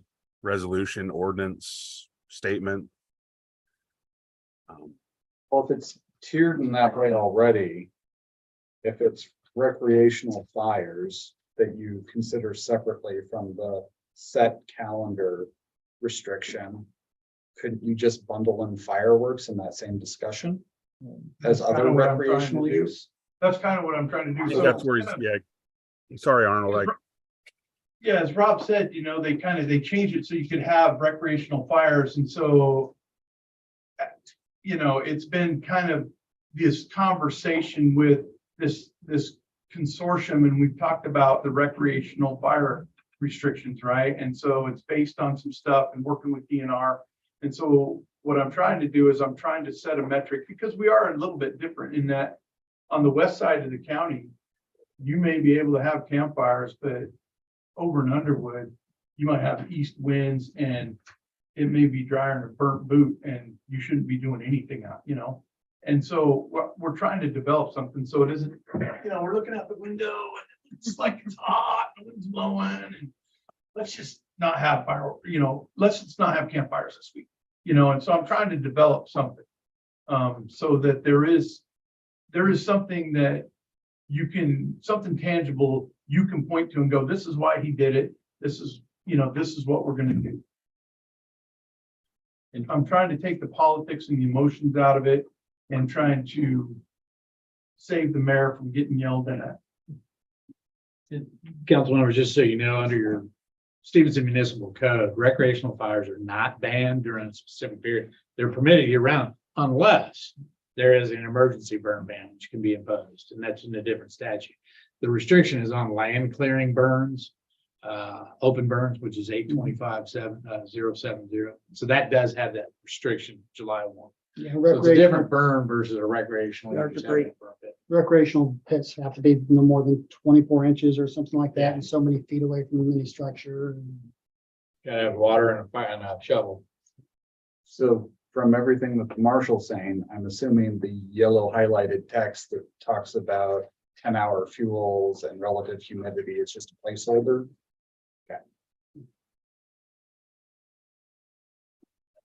So Of are we gonna talk about the choosing of the three at this point, or are we? Hold on. I'm still trying to wrap my head around how the county is, that the marshal ties into the city and how that, whether it's a suggestion, well, okay, back up. The fact that you can have certain fires that are banned during a specific time, and then you can have another type of fire that is allowed, provided that the conditions support that. So we already have this idea that the county or the fire marshal agrees that, nope, not even that anymore, because the condition's out. So we can lend that to the discussion to fireworks, personal fireworks. And that would just be a blanket. There will be no personal fireworks because of, which is the exact decision process that is involved with the campfire process. Am I tracking? Okay, you're close. The city code though says that fires are prohibited and emergency burn ban goes into effect when, in the sole discretion of the fire marshal, he decrees or she decrees that the atmospheric conditions, air pollution conditions, and other local circumstances make fires a hazard. So he already has that, or she has that power to direct. You don't have authority to overrule that under our code. So he can come in and say, well, I want a burn ban for this purpose. Is it code chief or marshal? It's his fire chief. Okay, That'd be Rob. so our code is fire chief. Right. If we adopted this one, if it says fire chief, then the fire chief has that authority. If it says fire marshal, then the fire marshal has that authority, and it wouldn't be a mayor. It wouldn't be a direction to the mayor to do it. It would just be as It we is. do, it is, right? And what we don't have in the current draft is either a civil penalty or a misdemeanor provision that would be imposed. So that has to be created in the We've draft. already talked about that would be really tough. You're gonna go over and shut them down, you need to have something inside your ordinance that at least says why. Again, that'd be a conversation with the sheriff's office to make sure. But it would be working against the directive of the fire marshal at that point. No, I understand, but the fire marshal, again, according to your statute, as we're working it through, if the fire marshal, or in this case, fire chief, was to say, nope, shut it down, these are the conditions that I perceive to exist, we can't have it. Somebody fighting, igniting fireworks at that point, the sheriff has to have some authority then to go in and say, you're in violation of this. Whether it be a civil citation or criminal citation, we've got to put that in our ordinance. Otherwise, we don't have a tool to do anything other than go, stop. Or I'll tell you to No. stop. I'll tell you to stop louder, yeah.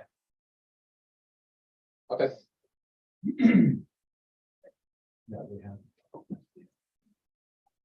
Yeah, and Scott, just a reminder, right now with recreational fire emergency bans, Arnold and I work together and we do it in tandem. So there's never. It's a joint decision. Right, so We make sure that We've had all of our chance for discussion, so I want to try to just keep it to the council for now. There's obviously there's going to be quite a bit more discussion as we move through all of this. If you guys want to come back for a public comment another time, or we'll have a workshop. But for tonight, we heard your concerns. We wanted you to hear how we're addressing it right now, and then see that we do have plans to continue to talk about this to make sure that we feel comfortable with our next steps.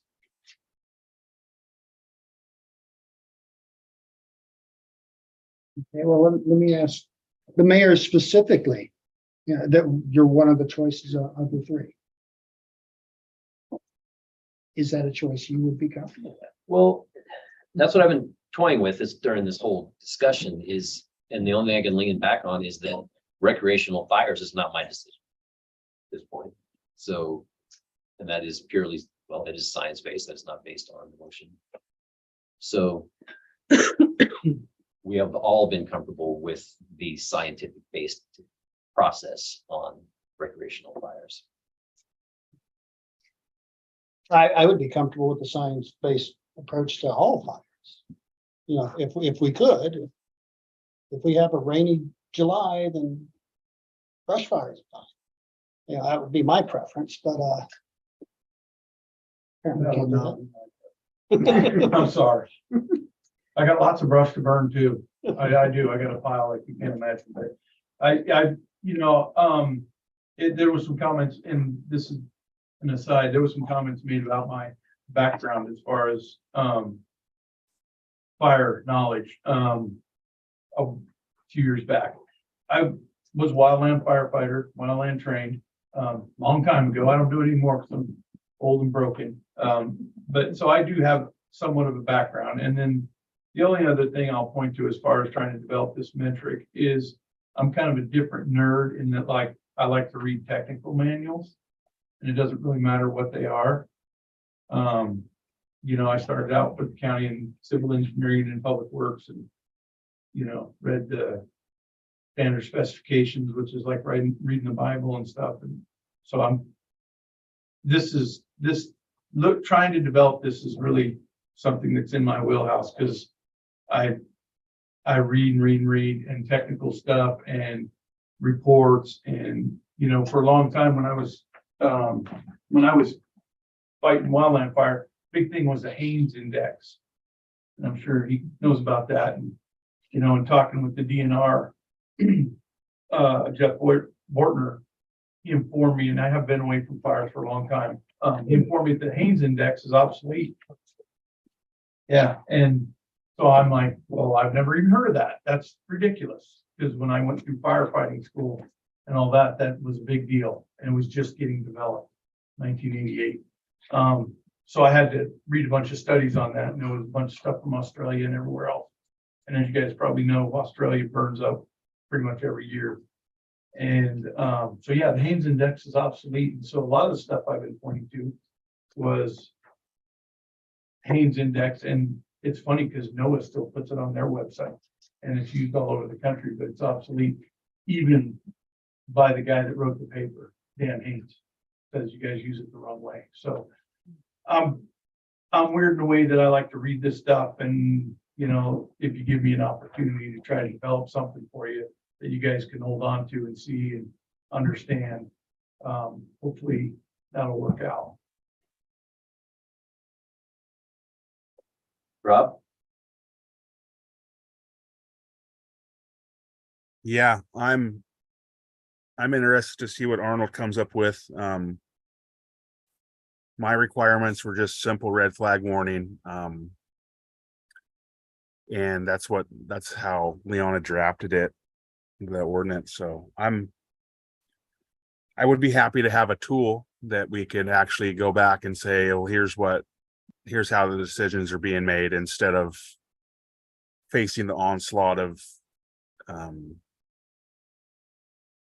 uninformed scrutiny from the public. I don't know if you're ever gonna curtail that, but it'd be nice to at least make it available to know how we are making our decisions. This discussion's gone back 3 to 4 years. Even when Annie was on the council, I don't think she voted for it. So it's a thing that the can keeps getting kicked down the road. So we need to stop kicking that can down the road. Agreed. I will agree with you on that. This is the furthest this discussion has come, and I'm promising happy. discussion at this point because of the science part of it. Yep. We are doing this because, Yeah, I don't recall it. no, but it's never moved forward. And we are so far, this ordinance, this discussion, everything has been based on fire hazard, fire dangers. Absolutely, that's a huge topic. But there are other impacts of fireworks too, and we're all aware of them. Some people are very annoyed by them. I think they're kind of cool myself, but other people are annoyed. Dogs, of course, are afraid of them many times. They can keep you up at night for trying to get a good night's sleep. Make a hell of a litter mess that irresponsible users don't pick up after. So there's more to it than just fire hazard. It's a big discussion. And this is just addressing fire hazard. No, I can't address any of the other things. Yeah. I'm sorry. Didn't expect you would. So I guess, can I jump in here for just a second?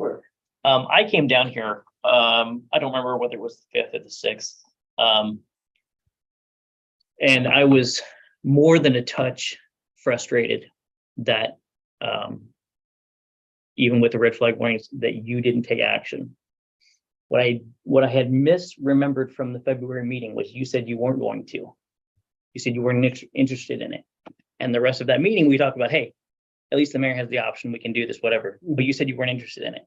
I watched that. So did I. Hold on, I watched the video again.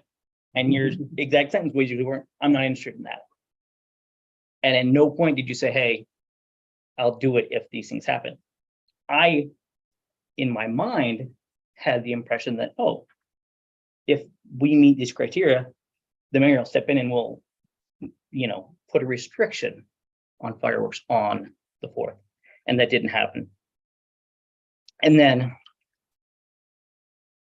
so I was extremely frustrated. And like I said, I went back and I watched it again. And that wasn't what had been said.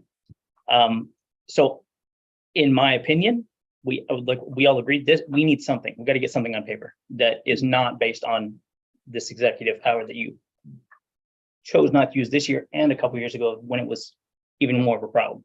So for me, we need to do this. And if that's the fire marshal, I have no issue with that. We are paying you to keep fire down. Or if we go, hey, the Stevenson fire chief, right? We, again, the position that he's in, and he's very vocal and he works with the fire marshal. So either one of those would be fine with me. Either one of those two making that choice. I just think we need to get something. I know it won't go into effect until next year. I'm not sure about Or, that yet. well, either it may not, according to what is it, 70.77. 250, it just says that we can't draft something that's more restrictive than current state law, but I believe that, and again, without. Well, we're not trying to ban, so. Right.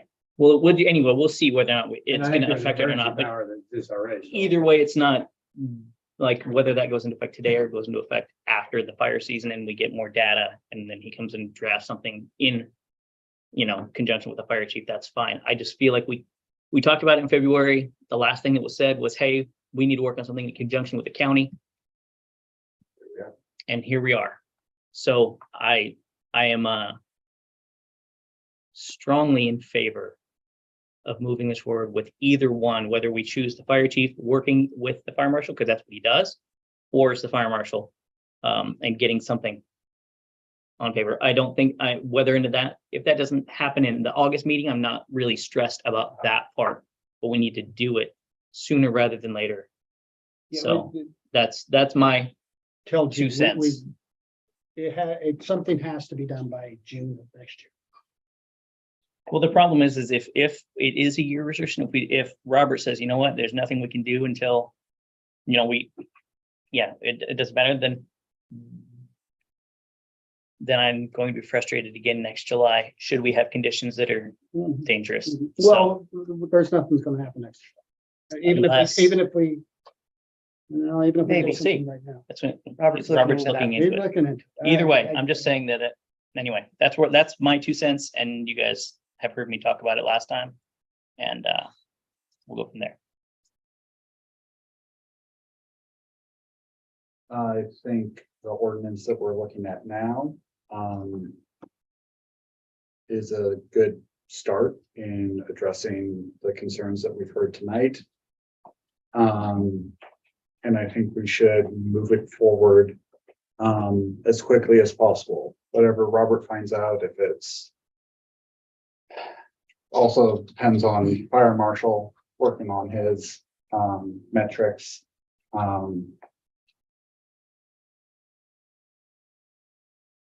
I want this in place as soon as we possibly can.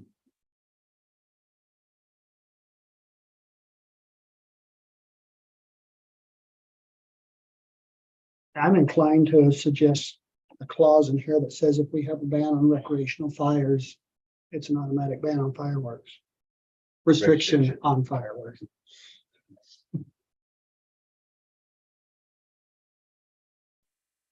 It sounds like we probably need to have a workshop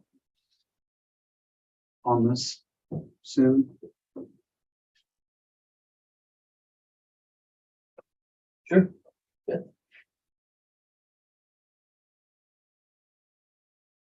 I don't know when you would have stuff presentable enough.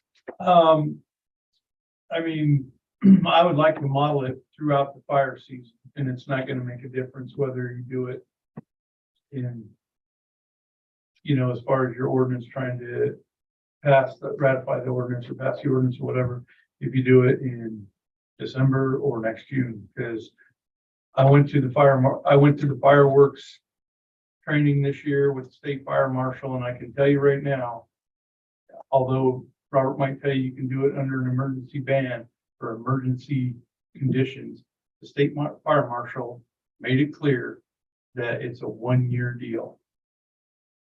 Yeah. So, you know, give me Yeah, I'm time, not disagreeing. I just want to make give sure me that, time to model it, so I can give you guys something that's tangible, because if you have me come back next month or even in September, I don't, you know, I'm trying to develop something, you know, I'm probably trying to reinvent the wheel. I don't know. I've looked at some of the other cities and stuff, and I've talked with Jeff Ortner at DNR. He doesn't like the way the city of Vancouver does it. He doesn't believe the metrics that they're using are very good. And so I am talking with him about what I'm trying to use. And so hopefully when I get this and I can model it and see how the trends work and see what it looks like, you know, this is gonna work. I can't guarantee you it's gonna be perfect, because I don't know. I've not done this before. I'm talking to fire people that I know and people that I work with, and I'm not trying to, you know, just grab something out of thin air. I'm trying to get the best advice I can get to give you guys something that will work.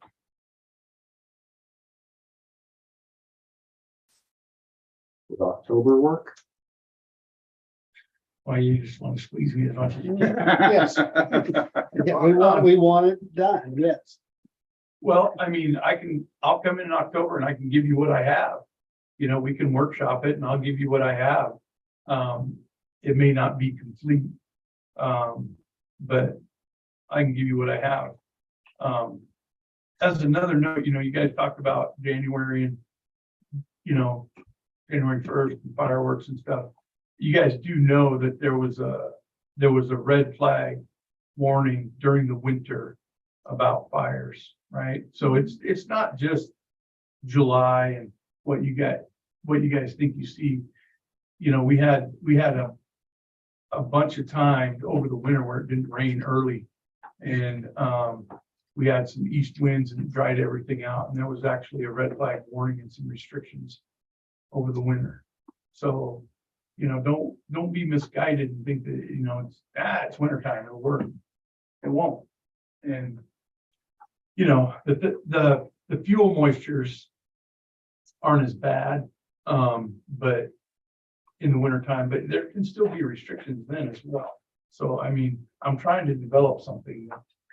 Well, then October sounds better than January for us to get some kind of idea. Well, yeah, I mean, I don't want to push it out, you know, but I mean, if I give it to you in December or January, you have 6 meetings to try to ferret out how you want this to look like. You know, I will give you what I have in October, if that's what you guys want. That would be my preference. Yeah, and if it needs more data gathering and massaging after that, great. What's that? Let's call October the preliminary, the initial offering, I guess.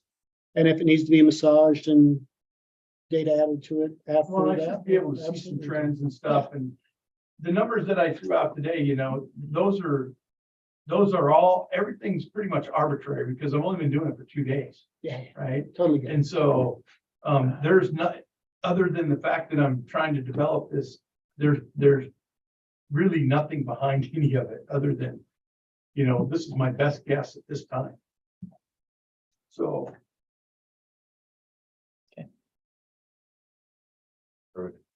Anybody else?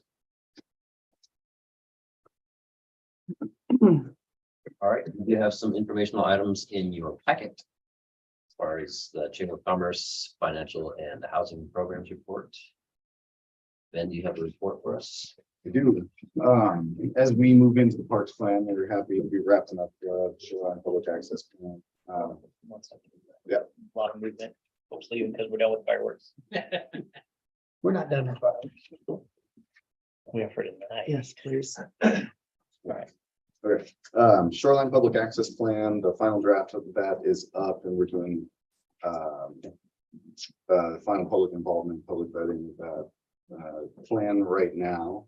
With the early meeting in August, planning commission won't have a time to review the public comment to make recommendation to you, so it'll be September before that hits your desk.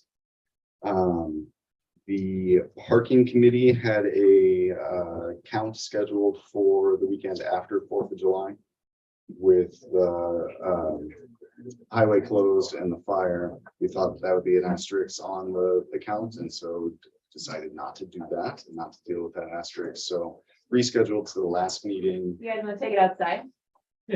No. Sorry. The last weekend before school starts in August. We'll do a countdown. That parking advisory committee is also working on a master parking plan for on-street parking downtown. And they're with that plan, they've got good representation from people with disabilities. And so they're starting with disability. They're not starting with other factors. They're starting with disability parking. There are guidelines called the PROWAG, Public Right-of-Way Accessibility Guidelines. And similar to what the ADA does for a building, speccing out the number of parking spaces required based on the size of the parking lot, this does it based on the number of parking spaces around the block perimeter. Those guidelines say that we should have 30 parking spaces in our downtown area. We have 3.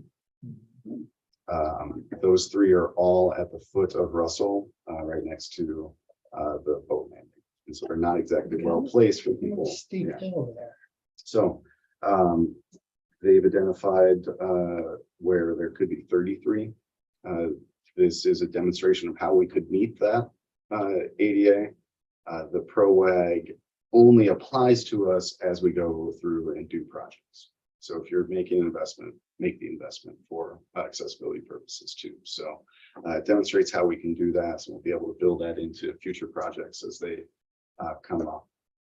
The rest of that master parking program will talk about where we can add spaces on the streets or formalize things so that they operate better. The end goal of that, as we talked about several times, is we're going to have a number of spaces that we can add onto the street. We're going to have a cost for those spaces, and we'll give developers an option to buy out of an on-site requirement. So you have to do 8 spaces on your site based on the size of your building.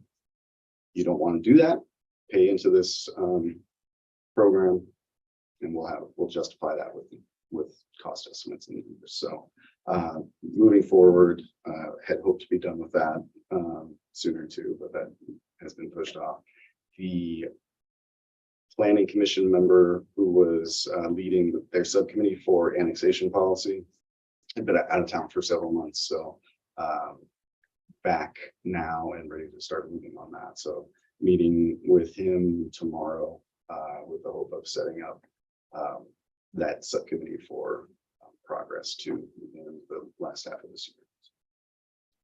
Broadband was the other one that got added for this year. The final report came in, the rapid design study came in, and based on that study, they're recommending that we do a fiber to the home project. So not based on that study, based on that study and the $1 billion in broadband funds that's coming to Washington and the expected amount that will be available for Skamania County, things pencil to do a fiber to the home project. And so setting up for next steps about how to engage ISPs to tap into those funds and bring fiber to your fiber. So we're a long ways from that. What if you had Don't brag. So good to see the results of that feasibility analysis suggest an actual improvement for us instead of, boy, wouldn't it be good if. Now we've got numbers to put in front of people. Good. Thank you.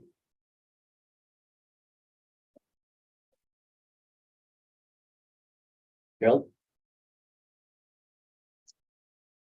I have.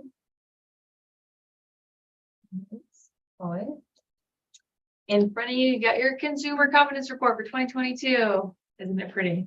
Another good year, clean water, no exceedances. Something interesting that's going on in the water world. Rock Creek intake is having some issues with capacity. It's been going on for the last couple of years.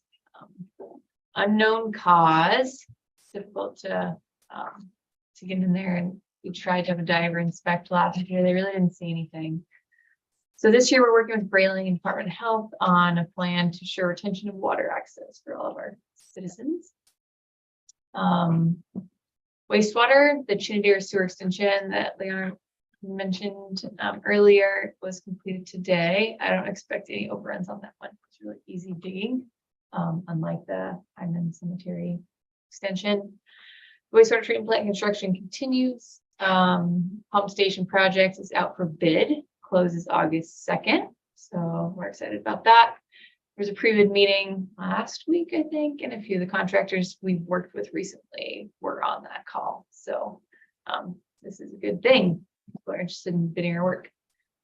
And they can see that the others are interested in bidding our work. It's not just one guy. Nothing new to report in stormwater world. Streets, chip sealing on the east end is almost complete. Please go check out El Paso.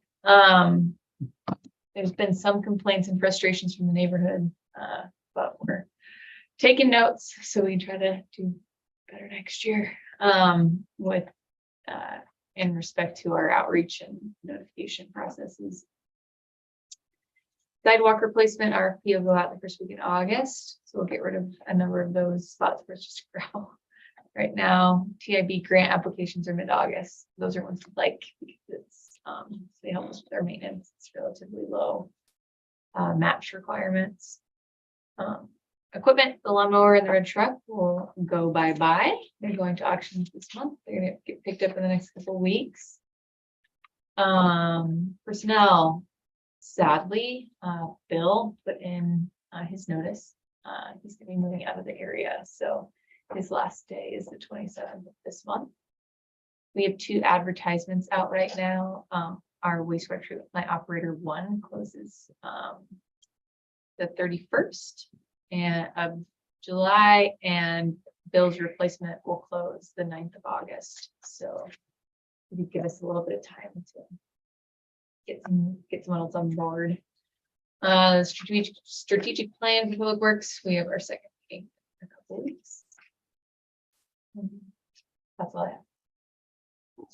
Thank you. Yeah. Johanna's on vacation. She's really on vacation. She's not any. So doing my best to do both this time. Audit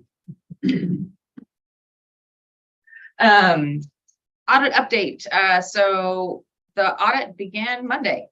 And they'll hope to have the entrance meeting scheduled next week, possibly for the first week in August. So anyone interested in joining, please let me know. We can have, if all council members want to show up, then we need to do a special meeting notice. So as soon as I know the date, just let me know. 2 can show. Yeah. Yeah, me too. Is there? Oh, no, And you can more rotate. can show up. I just need to Yeah. notice it. Yeah, right. So anyway. And the audit is, they're trying to do it all remote again. So works out best for us because then we're not charged for their travel. Reviewing submittals for the Park Plaza project. We're kind of about a week behind schedule on that. But we hope to have a contract for council to review and approve at the August 8th meeting. And so at the August 8th meeting, we may also request a special meeting on August 10th for, if we can get a quorum, to approve the bid that comes in for the collection system project. So, but it just depends on if they get their paperwork in time. We may be able to do it on the 8th or not. So we'll check that out. Caitlin Conrath started Monday. She's been training with Mary. They've been sitting at the desk together. We do have her working 5 days a week, though typically though that front desk staff works 980s, so 5 days one week, 4 days another week, but they work 9-hour days. But just to get coverage and allow time for them to get other things done, so looking forward to having them get up to speed. And then Mary, once they're comfortable, Mary will be still here to support, but working on other projects to get things done before she heads off into retirement in late September. So yeah, she's looking forward to it. We'll find out on August 4th about a Public Works Board loan for the Cascade Avenue project. Looking forward to see how we ranked on that. And then Columbia realignment project. The plans are still in review with ecology, and we're still waiting for ecology to do some things. But then they'll get us other plans for us to review as well. So, but it's really still being held up at ecology. But we extended that contract, and so it has until December to wrap up.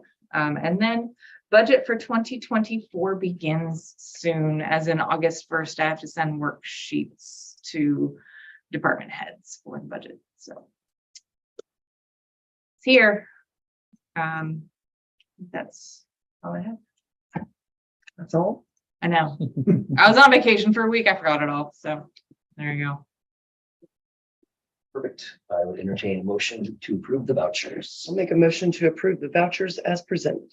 Second. First and second, any discussion? All in favor, say aye. Aye. Are you getting the 3 signatures on it? I don't see them going around. So it already went I out. was here early. Okay, all right. They're over there. I'm No. making sure they're getting on there. What's that? I don't know how they ran things. Oh. Changes everywhere. All right. Do any of you have anything to report for the greater good? A lot has been reported this evening. All right, anything that you would like to see on the agenda next month? Don't forget that there is a time change or date. Just making sure everybody watched The Bachelorette on that. I did. I didn't see you at the watch party. I want to know whose kids those were. I know, we did a big joke about who has a Skamania Scout anywhere in this Well, town. apparently they're in Skamania, All right, actual Skamania. Anyway, sorry. that probably won't be on the agenda. Sidebar. No, but that was massive PR for the city of Totally. Stevenson. Oh, I know, right? I mean, as she came across the bridge, Totally. Stevenson, Washington, Stevenson, Washington. nothing about Portland. And then a great shot in Hood River as they walked up, Stevenson, Washington, Uh-huh. even though it was Hood River. I was like, there you go. I love it. Yeah, It was a fake room. What's that? It was a fake room. No, they redid that. If you just mute it, it's better. Yeah. Hey, the fight in the parking lot at 3 o'clock in the morning was pretty awesome. You're gonna have to pry my eyes open with toothpaste and watch that kind of stuff. Stevenson, Washington. Yeah. I was But a great excited. plug for the city. I thought so too. All right. Looks like 8:11. Thank you very much. You. Oh, yeah, Tuesday, August 8th for the next council meeting. Yeah, Heads up. yeah. It's not Thursday, it's Tuesday. It's probably already on my calendar, right? It is on my It calendar. should be on everyone's calendar. Yeah, it's on my calendar. Tuesday, August 8th. I was trying to get away from